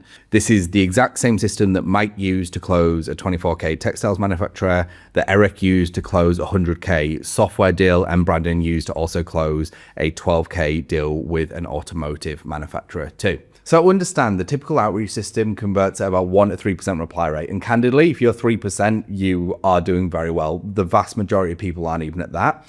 As you can see here, our system converts at 9.8% on these 1.6K, and over the 14.1K, we convert at 8.7%, gaining those 153 opportunities. And you see, most people think you got to do one or two things, either hundreds of hours of research and hyper-tailored Loom video style outreach, where you do very small scale, hyper-personalized. The truth is, like, people just don't watch those videos. Or you got the other like end of the market where you're going, hey, we're going to spam everyone with 1 million emails and it's going to have no personalization and we're just going to play the numbers game. And both of these strategies have elements that are right, but separated, they are wrong. You want to basically come up with a system that merges them, which is exactly what I've done. And these are the exact systems that Mike used to get his 24K deal, that Zach used to get his first responses, that tech sets down in a very efficient manner. Before I carry on, if you love these no-code, plug-and-play AI strategies, drop a subscribe down below. Trying to reach 10K before the end of the year. I'm going to help you build a vibe consulting firm totally for free on this channel. All right, so let's dive into the tech stack. So we're going to use GoDaddy. You can use Namecheap, Porkbun, whatever you want. Just buy your domains. Your domains want to be something relevant to your current business. So let's say you were known as andrewsaccountancy.com. You could get like try Andrew Accountancy, use andrewaccountancy.com. And we want to set them up on Google inboxes. This is important from a deliverability perspective. You used to be able to use Google and Outlook, but Outlook just absolutely tanked recently. So just trust me on this. Go with Google, set up independent workspaces for each of your domains. This is going to increase your deliverability and the chances of success doing this.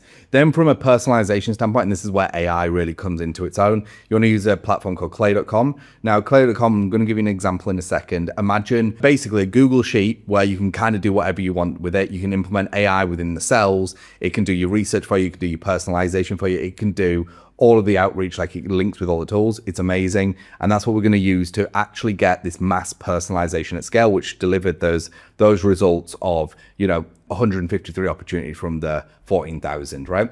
So, and then the next sending tools, instantly.ai, smartly.ai. I like Instantly. And then if you are going to be mass sending, this is like 100K, million plus emails a month. I know for the vast majority, that won't be you, but if you are, MailReef is the one I would recommend.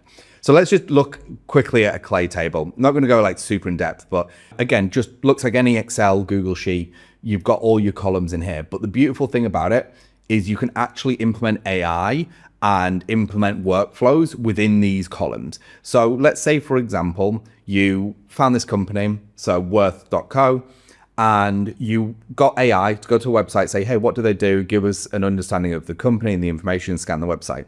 You can then use that information and then ask AI to say, hey, I want you to use the information that you found on the website to fill in the blanks. Now, rather than just talking about this, I'm actually going to show you exactly how that works with our email that delivered us these insane results and actually got us a 20.6x return on investment on this. So this is a good framework for your emails. You want to start with first name. You never want to send outbound if you don't know the first name. You want to do personalization, which is where clay.com and using AI comes in. How you help them specifically. So this is your dialed in offer. And then your social proof on who you've helped just like them, and then a simple call to action. So this is legit the email we use in our consulting firm that got us a 20.6x return on our spend. Hey, first name. And the ICP snippet was, I was on your website and noticed you are doing AI implementations for healthcare companies, which would be an example. But I noticed you don't have a sales team yet and you're still doing founder-led sales. I'm reaching out because over the last 6 years, we've helped early stage founding teams build, train, and scale their first inside sales playbook. We work with 300 plus clients, essentially just like them. Is building out the sales playbook on your radar. And this framework, again, so it's name, personalization, offer, social proof, call to action. Very, very, very simple, right? So now you can see our full email breakdown. If you want to take your outreach a step further, you're going to want to implement my AI outreach engine that will literally 10x your marketing speed whilst also increasing conversions by at least 30%. I'm going to break it up into 3 core variations, saving the very best to last. So let's dive in. So this is version 1 of the outreach engine, and this is like really nice and simple. And you might think, hey, this doesn't look that good, but believe it or not, this actually has one of the main core components of a highly effective cold outbound strategy. So right here, we've got a Google Drive, which looks like this, which has essentially our lead list in. We then attach the sheet in it with the lead list in it, obviously. And then essentially we have the model. Now let's open up the model and see what we're actually doing here. So it says here, you're an assistant that generates short, personalized outreach emails. Objective I, run only the following structure without anything else. So this is a structure that I found worked incredibly well for my business. This is one of the core components, which was I was on your website and noticed, and this is where we talk about something specific to their business, which is why I want to reach out. So it needs to be something specific about the business. It's also relevant to obviously why you're reaching out. So this little prompt here is literally an absolute game changer. And this is what will just 10x the output of your cold outbound. Then basically what we're doing is we're just going to be writing that blurb, and then we're going to be looping it for as many rows in the sheet. Okay, so let's execute this and we'll see what it's going to look like. So what it's going to do, as you can see here, it's going to loop, it's going to write it. So it's just going through the sheet. Now what I'm going to do is I'm going to pull the sheet up here. So this is what a sheet would look like. So if you scrape from Apollo or anything like that, this is basically what the lead list is going to look like. And what you're going to see over here on the right hand side is the messages that it is writing. So we should keep seeing it basically populating in here. But let me just pull up one of these messages. So I was on your website and noticed you provide executive search, consulting and leadership development services, which is why I want to reach out. Okay, this is great. I was on your website and noticed that you provide printing technology and business process services worldwide, which is why I wanted to reach out. And again, we just want to make this specific for your business. So your second line in your cold outbound template would reinforce this, right? So like this obviously isn't your entire email. This is just one part of it. And all this whole workflow is doing is using their website. That's it. So like this is like a really simple, basically can't go wrong mass personalization, which costs absolutely fractions of a penny to run. All right. Now, this is version 1. So version 1 is more than good enough for you to go and get results with. I guarantee you that. Okay. And you can obviously expand on this and add more personalization in on different parts of the spreadsheet. So I'll just give you another example. Like previously, we actually used to then look them up on LinkedIn and find out if they had salespeople. And if they didn't, we would add a different personalization. And if they did, we would basically customize it, which is kind of the next part of this workflow. So inside this workflow that you're going to be able to download right below, we actually have a step 2 here, right? Now, the step 2, you basically are going to plug in where this loop is here. Okay.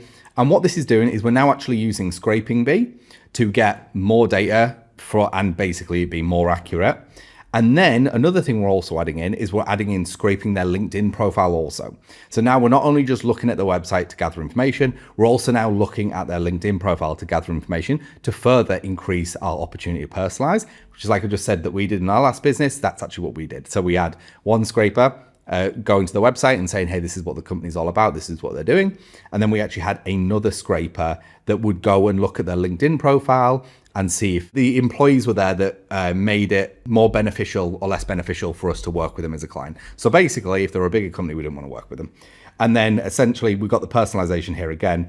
And then rather than putting it into just the sheet here, which is what this is doing, so it's just kept filling this out here, right? So it ran this number of rows. It will also then, if you want it to, send it over to Instantly. Now, Instantly.ai or Smartly.ai, whichever you prefer to use, but this will essentially enable that connection. And you've now got something where all you have to do is upload a lead list into a Google Drive folder and then press run.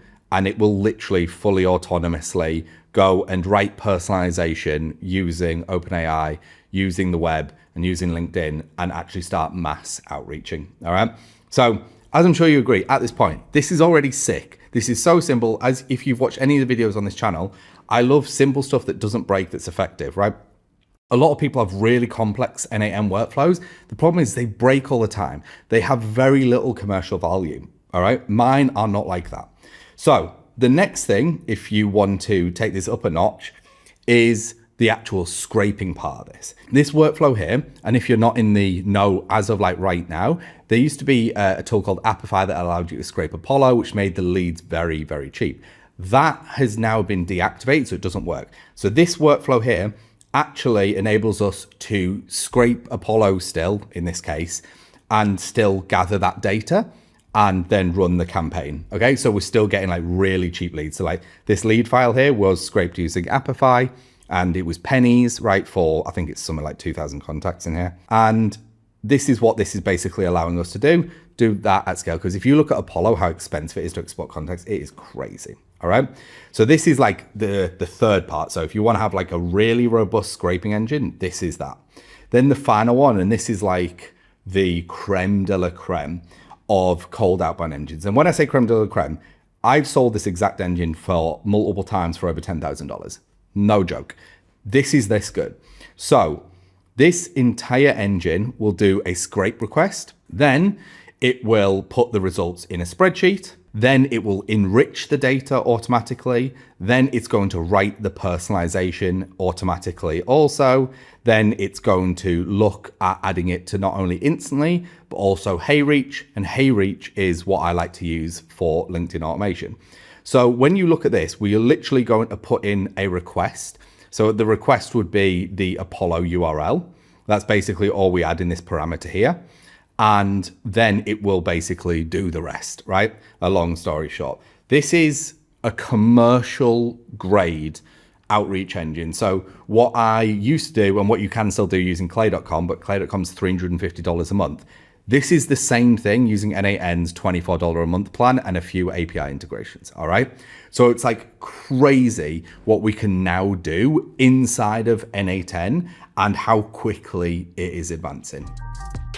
While reaching out to clients is important, there is one way you can skyrocket your AI consulting business, and that is by getting a partner. And choosing the right partner for your AI consulting business is one of the biggest growth levers that you can pull. It's also one of the most important decisions, which is why it's super hard and can take a very long time. But luckily, I've come up with an AI system that will save you hours and significantly increase your chances of finding the right partner for you. For those that are uninitiated, this is what we like to call the Dream 100. Now, I first heard this from Russell Brunson, whether it was him that coined it, but the idea is you want to find 100 people who are your either ideal clients or ideal people to partner with. Right. So a good example of this is Alex Becker, who some or some not of you may know. He runs a company called Hyros, and he wanted a load of big faces so he could put them all over his website. So he did this Dream 100 strategy. So he got people like Alex Hormozi, Tony Robinson, Dean Graziosi, all on his website using his product. And that's what the Dream 100 strategy is about. It's about finding those ideal people. So for us, it's about finding the people with the contacts that we could leverage to scale our AI consulting business even faster. As you can see here, it's actually not that complicated. Like there is elements to it that we're going to walk through, but you can see it's not like this crazy long and crazy complex workflow, which is great because it means it won't go wrong for you. So let's just go into the start. So we do have the functionality to add Slack. It's the same, it could be Slack, SMS, WhatsApp, Telegram. It makes no real difference, okay? Then we're going into the chat message, obviously for us using N8N. And then we're going to be going into the AI agent. And I'll just pull this up here so you can see. So we're basically saying you're a helpful research assistant designed to help business owners identify their Dream 100. This is 100 people who are their most relevant customers, most likely to pay lots of money, and the least hassle/service drain on the ambassadors, and the company wants loyal. We want to get some clarity. So we want to know, hey, what job title are we looking for? What company size, industry, vertical, geography, location, any exclusions? And we give a bunch of examples here. This is basically what the AI agent is going to be asking us, and this is what's going to be defining the list that gets pulled. Then what we're going to be doing is we're using OpenRouter because it's just an easy way of accessing a bunch of different models, and we're using 4.1 to then do basically come up with obviously the response. And then we're going to be inserting the data into a Google Sheet. So this is the Google Sheet I've got here. So we've got the prospect name and the summary. And then we've even got a reason here. So this is one I previously ran earlier. And this is basically what it's going to be filling out. And then we're using Perplexity for research. So essentially what we're going to be doing is the agent's going to keep doing it for 100 rows, and it's going to check the row, go row last, insert the data, and then just keep looping. So now we're going to actually run this workflow and we're going to see how it functions. Okay. So we're going to say open chat here. And then I'm just going to start by saying, hey. So now we can see the workflow is now running. We've got the agent and the OpenRouter modules, and it's checking the sheet. So as we can see here on the left, it says, hey, We want to know what the business sells. So this is about you. Details about our ideal customer. Again, title, company size, vertical, industry, geography. What's your ideal customer audience? Markers that are a good fit, outcomes for your ideal client. So what you want to do is fill this out, obviously, with as much information as possible, but I want to show you what happens when you don't. I want to work with engineering companies in the UK who are more than 100 employees. Right? So I answered 3 of its questions there, right? I answered the demographic, so UK, answered the sector, engineering, and I entered the employee headcount, right?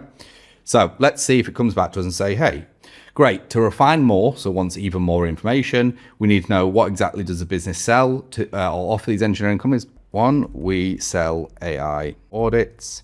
This is to help them understand where AI can cut costs in their business. And number 2, I want CEOs. 3, no. 4, doesn't. So I'm just going to answer 4 of them. Okay, so I'm not even going to answer them all. So now it's going to basically work away and find all these people, right? Unless it's got more questions. Before starting prospecting, could you share any markers of, basically people who are a good fit? So I'm going to say James Dyson would be ideal, but now he is too big. Let's focus on companies smaller than that. So this is now just saying, hey, do you have any people in mind, right? So if you're going after a certain industry or vertical that you really like, you probably do have some people in mind. So again, a lot of people might go, hey, I'd love to have Alex Mose in my Dream 100 or Tony Robinson or Alex Becker or all these other influencers because they're really good at promoting product. So that's basically what we're saying here. So now what the AI is doing is it is going to basically go away and start doing the research. So we can actually see now is actually doing research using Perplexity. So this is going to just take a little bit of time before we basically have any data. All right, so that took a few minutes. Now let's look at what it's got. So we've got 12 results here that we can just quickly run through and basically see the output of this workflow. So Jerome Frost, OBE, he's the newly appointed CEO of Arup. It's a UK-based engineering consultancy with over 18,000 members. So massive, right? So, and then it's going to give us the reason, which is another thing that I baked into this I absolutely love. So large UK engineering consultancy suitable for AI audits. Now, not only is that company obviously suitable, but more importantly, and what we're really leveraging it for is, hey, if we got Jerome on our team, we reach out to him, we have him as like this figurehead as part of our basically AI consultancy, and we're focusing on, say, engineering, for example. We have obviously got to prove to Jerome that we can deliver and get him on board, which is the relationship building, and that can obviously take time. But just finding these super niche individuals that you probably don't know about who would be a massive growth lever for your business is insane, right? So let's just look at one more. James Harris, CEO of Mott MacDonald.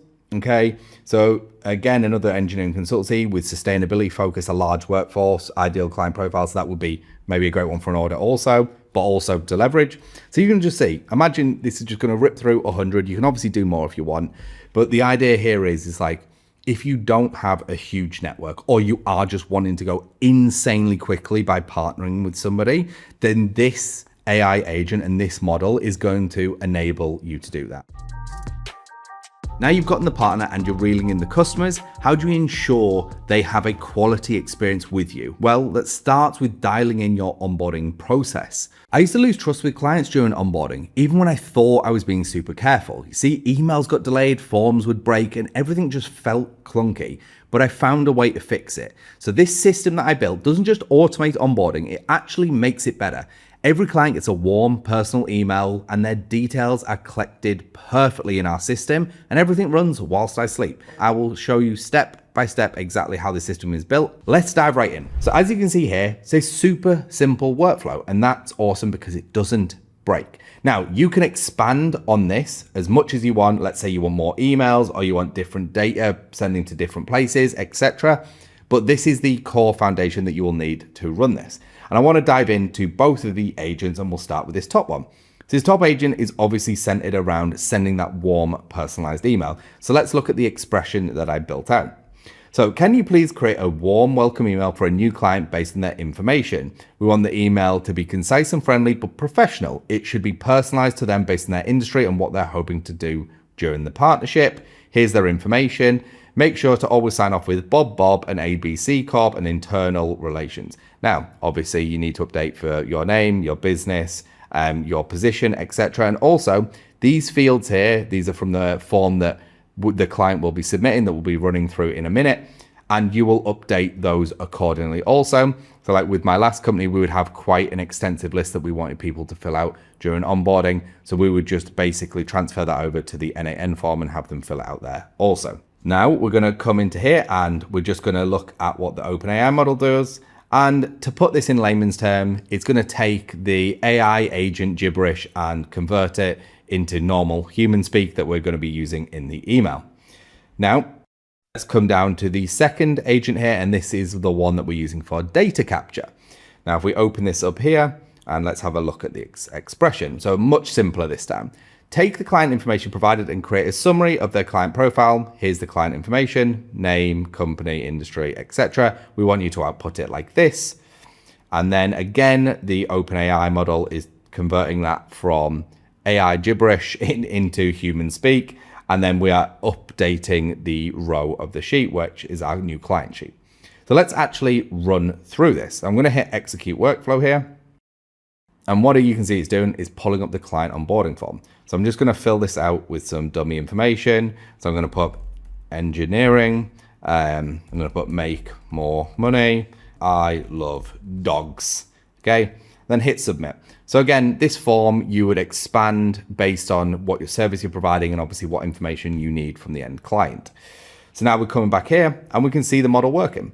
So the model is gone through the agent. It's now turned the AI jargon into email format, and then it's sent the email. Then again, AI jargon, normal human speak, and then updated the sheet. So let's have a look. So we'll come here. Andrew, welcome to ABC Corp. Andrew, excited to partner with you. Now, obviously the formatting of this email, you would just update to how you want it to look. And you can see obviously here, Bob, VP of Internal Relations, this can all get updated. But you can see here, it is perfectly crafted this email based on that parameter we set. And that AI parameter, you can obviously update if you want it to be more specific or longer. Obviously, that's just totally up to you and your business. So we're excited to work with Monica in the engineering field. Our team is committed to helping you achieve your goal of making more money in an effective time tailored to your industry. Any questions or support, please don't hesitate to reach out. We're excited for a great partnership. That's awesome. It's a really nice email. And the more specific it is, the better it is.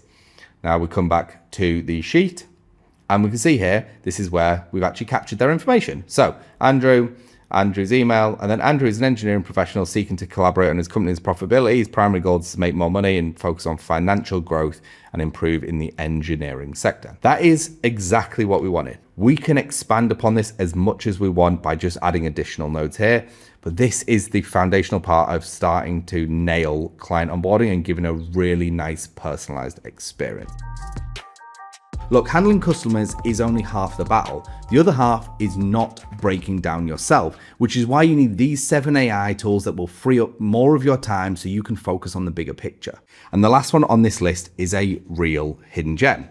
Now, the first tool is something that allowed me to personalize our outreach at scale without spending hundreds of hours doing it. And it's a tool called clay.com. Now, clay.com is essentially a very fancy spreadsheet. So imagine like a Google Sheet or an Excel that you can kind of do anything with. So you can plug in scraping, you can plug in AI, you can plug in automations, and you've got this big table where it essentially enables personalization at scale. So the way we utilize clay.com is specifically for our outbound marketing. So we were able to scrape companies like Apollo, bring in their data, so the contacts we want to reach out to. We would then be able to do all of the filtering within the clay table using AI. And then we're able to actually personalize all of the outreach to every single contact and every single company at scale before then pushing it over to the outbound platforms. Now, the tool we use, which is the second one, which is kind of the go of this AI revolution, is actually ChatGPT. Now, When it comes to ChatGPT, what a lot of people get wrong is exactly how to use it and where it's best utilized. So like I just touched on before, we actually heavily used ChatGPT to actually mass personalize all of our outbound marketing efforts. And the way you do this most effectively is by giving AI guardrails. So rather than saying to it, hey, ChatGPT, can you go find out some unique information about this company and write a blurb that I can put into an email, you will get anything from a single sentence all the way through to a paragraph. That is not the best way to do it. The way you actually want to do it is give it fixed guardrails. So an example of this would be using the company information that you found on the website. I want you to fill in the blanks. Hey, I was on your website and noticed you do XYZ. I was really impressed with ABC. And then you could go into a templatized email outreach. This is useful for a couple of reasons. One, the AI personalization obviously lands in the inbox because each email is unique. And the next thing is it actually helps connect you with the end user. Now, once you've done all the scraping and the personalization, the next thing, which is actually the next two tools, is how do we actually use AI and use technology to get out there at scales. So from a cold outbound perspective, we used instantly.ai, and this enables us to put all these leads in and all the AI personalization again at scale and automate all of the outbound process. This whole system that I'm talking about, I literally had to work on 15 minutes a week to actually respond to everybody and book meetings. And then the next tool is heyreach.io. Now, Heyreach is very similar to Instantly. What Instantly is for cold email, Heyreach is for LinkedIn automation. And once again, you can build automated outbound campaigns. You can natively ingest AI personalization for all of the contacts to do, again, mass personalization at scale. The next tool, which is an absolute peach for anyone who has a lot of documents that need building for their clients or their customers that they come on, and it is relevance.ai. And this tool is an AI agent platform. And what you can do is you can build agents to basically go ahead and do certain tasks. Now, the way we used relevance.ai is we had a lot of documents that needed processing, whether it was proposals, contracts, but when they actually came on board, we would build all their sales scripts, all their outbound, and all this other stuff. All of that was done within Google Docs and documents. And what Relevance allowed us to do was take all of our templates, all of our knowledge base, and then we insert this AI agent and said, hey, this is who we are. This is what we're doing. These are the outputs we need using these documents and this persona, which is the persona of the client. Obviously, we need you to go away and build all of these documents. What literally used to take us weeks would now be done instantaneously as soon as they submitted. What we had was a buyer persona worksheet, and then all of their sales scripts, all their objection handling, all of their outbound, all their subject lines, all their marketing materials would have been instantly created for them. Now we're talking about actually copywriting. So we had a newsletter, and this was a big proponent of us actually getting clients as well as just direct outbound. And to write newsletters, to actually write anything, including our social posting, we used Claude. Now, Claude 4.0 Sonnet at the time of recording was just amazing, and it enabled us to produce very, very, very high quality writing. And this really enables you to extract your voice out of your previous content and then write in a way that seems very much like you are doing it, candidly, to the point now where 95% of my writing is done by Claude 4.0 Sonnet, and it just gives me a ton of time back. So what used to genuinely take me 10 hours plus of figuring out ideas, initial drafts, editing is now done in a matter of minutes. The one beautiful thing about Claude 4.0 or using any AI in a writing scenario, for me specifically at least, is I really want help with 0 to 1. And when I've got something to work off, I can work a lot faster. And that's what Claude enabled me to do. When it comes to research, the GOAT is Perplexity. Now, Perplexity just has an incredible research engine. So whether you are talking about specific topics, again, for content and posts, this is where Perplexity and Claude really were a match made in heaven, because Perplexity's deep research tool really allows you to go deep on a specific topic, to really find unique information about an industry we may be working in or helping a client in. And this, again, shortened our time horizon from weeks and using contractors and freelancers to maybe do research for us to about half an hour, depending on the search you're doing with Perplexity. And it brings up all the research from writing articles to publications to YouTube videos to podcasts, and has saved us thousands of hours over the course of the year. Not only that, we were then able to basically just pass this information through to Claude to dissect it and then basically start writing based on all of the research that Perplexity had done. Now, the final tool that I want to discuss, and this really is the hidden gem in the market, is a tool called Poppy. So it's getpoppy.ai. And what Poppy allows you to do is it allows you to give context to stuff at scale. So you can give it all the information about you and it's just there. You could then go ahead and find someone else's like high performing VSL, for example. You could plug it in. It will then transcribe the full VSL. You can then say to the AI, hey, based on my offer, who I am, I want you to make a VSL using this high performing, high converting VSL script that I've also given you.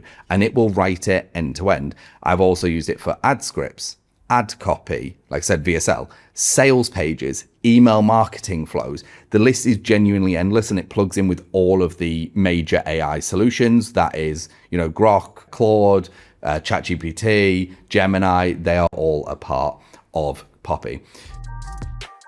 Just like before, if you want to get even more leverage on your time, then you need my AI personal assistant. I built it with zero code, all from one central AI agent using simple tools like N8N, Telegram, Gmail, and Google Sheets. Now I don't have to spend hours stuck in inboxes or managing annoying admin errors. It frees me up to actually do work, grow my business, and honestly give me back a life again. I'll show you exactly how to set up your own AI assistant that runs your life automatically. So let's dive right into the workflow. So as you can see here, this is the personal assistant agent. And you can see here, we've got access to different sub-agents. And the reason we do this is because if you give one agent a task of many things, so in this case, it'd be managing your email, managing your calendar, sending emails, doing research, finding information for you, it can start to get very messy and very confusing. And the agent basically will start making mistakes. So the correct way to actually build agents is in like teams. So you'll have one host like manager agent, which in this case is the personal assistant agent. And then we have sub agents here, which are email, calendar, and research. And each of these has one specific task. So the email agent obviously manages my email, the calendar agent manages my calendar, and the research agent will do research on the internet for me. That's how this works, and that's how it is so effective. So what I want to do is show you exactly how it works. So can you tell me the latest AI news? So here we go. Here are some of the latest articles. Airfoil has done this, open source has done this, AI skeptic friends are all nuts. So let's have a look at actually what went on behind closed doors. So we see here, we had an execution, and this is what it looks like when we open it up. So it got the trigger, went sent to the personal assistant, it then went to the research agent. Then if we come over to the research agent and have a look at its executions, we will see here, it got that execution there, and it came in, research agent, it went over to Hacker News and to the OpenAI model, it found the latest news, and then it sent it back through the success. We'll have come back to the personal assistant here, and then it sent us this message in N8N. That's how it works. Now, we can also say, what meetings do I have next week? I don't have any, so it should come back and say none, but these were the meetings I had in the last month. Oh, there we go. I have my live feedback call on Wednesday, okay? So there you go. So again, if we just come back in here, we can see, come back to the editor and then open up the executions again. And we can see here's the latest execution, and let's just open it up, and you can see it came in, went to the calendar agent, and the same thing happened. So let's actually look at what each of these components are doing. So the personal assistant here, if we just open up a system prompt, super simple. You're a personal assistant AI agent designed to handle various tasks. Your prime role is to manage contacts, emails, calendar events for this user. You have access to these tools. And we're basically just telling it what it's meant to do and what it has access to. This is how it knows it is the manager, right? Then we obviously have our different subflows here. So this is our just an OpenAI model, right? Nothing too special in here. We're using 4.1 mini because it's the best cost. We have a contact, so uploading, say, all the phones, emails, names of everybody in my database here, so it has access to it. So let's start by just checking out the email agent. So you can actually right click and click go to Subflow. So I've got to open it up here. Now the email agent is so nice and simple, and all of these, that's the point. They're all actually really simple, but they're all very, very specific. So the point is that they don't break because they are just designed to do each individual task, right? So there is very little margin for error here. So when we open it up, you're a helpful assistant. If a number of emails isn't specified, let's just assume it's 5. We're sending an email, always sent off with Andrew. You'll never include something like your name, right? Super simple, like nothing crazy at all. And then we're sending emails. So this is just a sending emails node with the queries in there, and then the get emails also. Same thing, just once you connect it. Nice and simple. Now, if we come over to the research agent, this has got a little bit more going on. So basically, this agent is able to go to these sites like Wikipedia, Hacker News, and the SERP API, so it can actually scrape the internet and find out the information you want. Again, very simple prompt, works seamlessly. So then we've got the different modules for Wikipedia, Hacker News, and the SERP API. And then it will push back again to the personal assistant agent, or it will try it again if it fails. So now we're in the calendar event, and this is a really simple AI agent, but it has a few different layers of functionality. So not only can it create events, it can create events with attendees. It can also check for the events and the meetings that you have. So this is how you're able to message your personal assistant, like I am, and say, hey, can you set up a dinner date with, whoever, Elon Musk, at 2 p.m. on October 29th. And it can then go ahead and actually schedule that event and invite the person, as long as you tell them what the name is and what the email is and date, time, etc. So you can see how powerful this personal assistant is. It's got access to all these different subflows and is essentially able to take care of your day-to-day life through managing your emails, obviously managing all your calendars, rescheduling stuff when needed, and also doing the research. Also can do the research on people as well, which is also a really nice thing when you are going into new meetings. Okay, let's be honest. At some point, you can't do it alone. You're going to have way more clients than you can handle, and you're going to need to hire an actual team to save you from unnecessary stress. But hiring people can either make or break your business, which is why I've created a bulletproof hiring workflow. Now, as you can see here, super simple workflow, just the way I like it because it doesn't break. This is a live active workflow that I use. And it all starts with a form submission. So this form is what the applicant would submit. So this would be attached to our job postings. We then have the setup info. Now, this is the information about obviously the job and where the information gets sent on our side. So we have the Google Sheet that we are going to be filling out with the applicant details. We've got obviously the string applicants, the Drive folder where we're hosting it. We've got the job description itself here. So what we're looking for. So in this case, an automation specialist, 3 years of employment, full-time history, etc., etc. We then have the position name, AI automation expert. Then we have the Calendly link that they are going to be sent if we want to interview them, and obviously if they want to.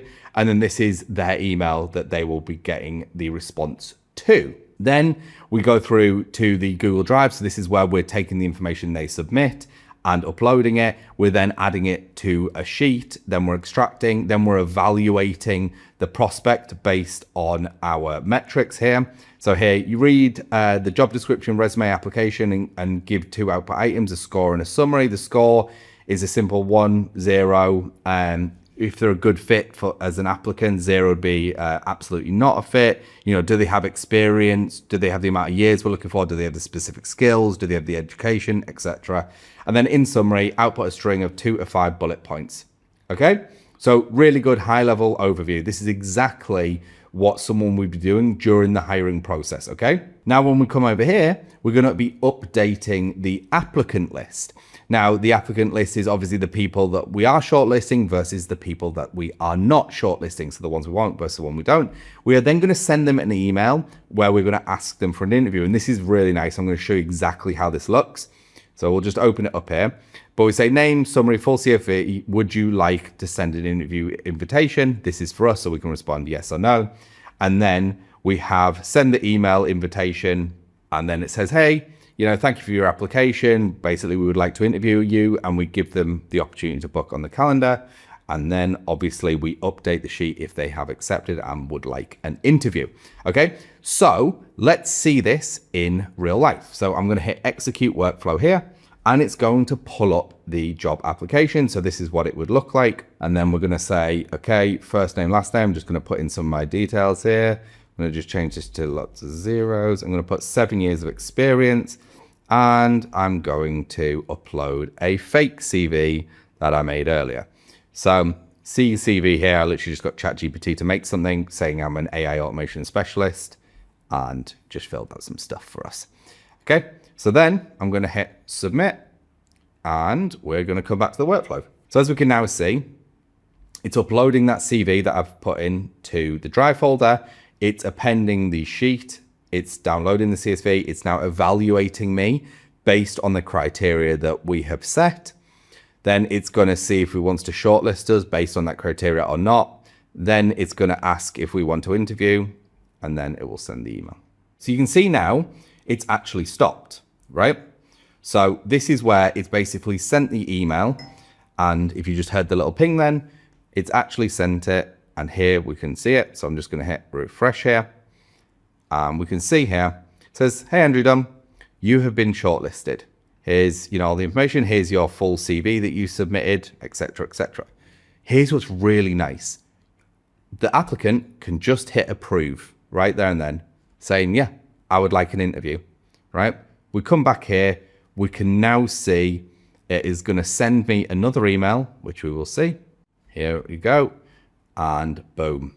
So thank you for your application. We've reviewed and would like to interview you. Here is the calendar link to get interviewed. Look forward to discussing the opportunity. Now we can obviously just change how this is edited, but this is exactly how it works. Now let's have a look at the hiring sheet.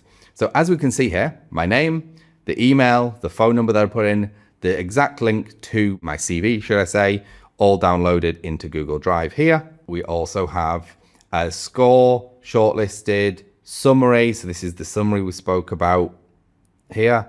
So 8 years, deep Zapier expertise, cloud OPS, BSc in computer science, and they have requested an interview. So you can see right now, just from this high level overview that we've gone through, how insanely powerful this would be to just streamline the entire thing. Because the most important part of interviewing is like culling those first batches. Like, you will get, especially when hiring, say, development, automation guys, hundreds and hundreds of applications to any given job. So if you get them to fill out that job form that we just showed with all their information, with a CV, with work experience, etc., and you push them through this, and then it'll add them to the sheet, it makes it much faster for you to review everything, because a bunch of them will get kicked out instantaneously. So this is your launch plan. So you have your niche. So it needs to be a traditional niche. You ideally have experience in it, okay? Or you are finding a partner that has these two. You're then going to select a channel. I want everybody to start with a network. That is the best place to start. You'll get the fastest deals there. You then, from a cold outbound perspective, will go to LinkedIn and email next. And then if you want a cold call, that's obviously a very fast way. You can do it. Just a lot of people hate it.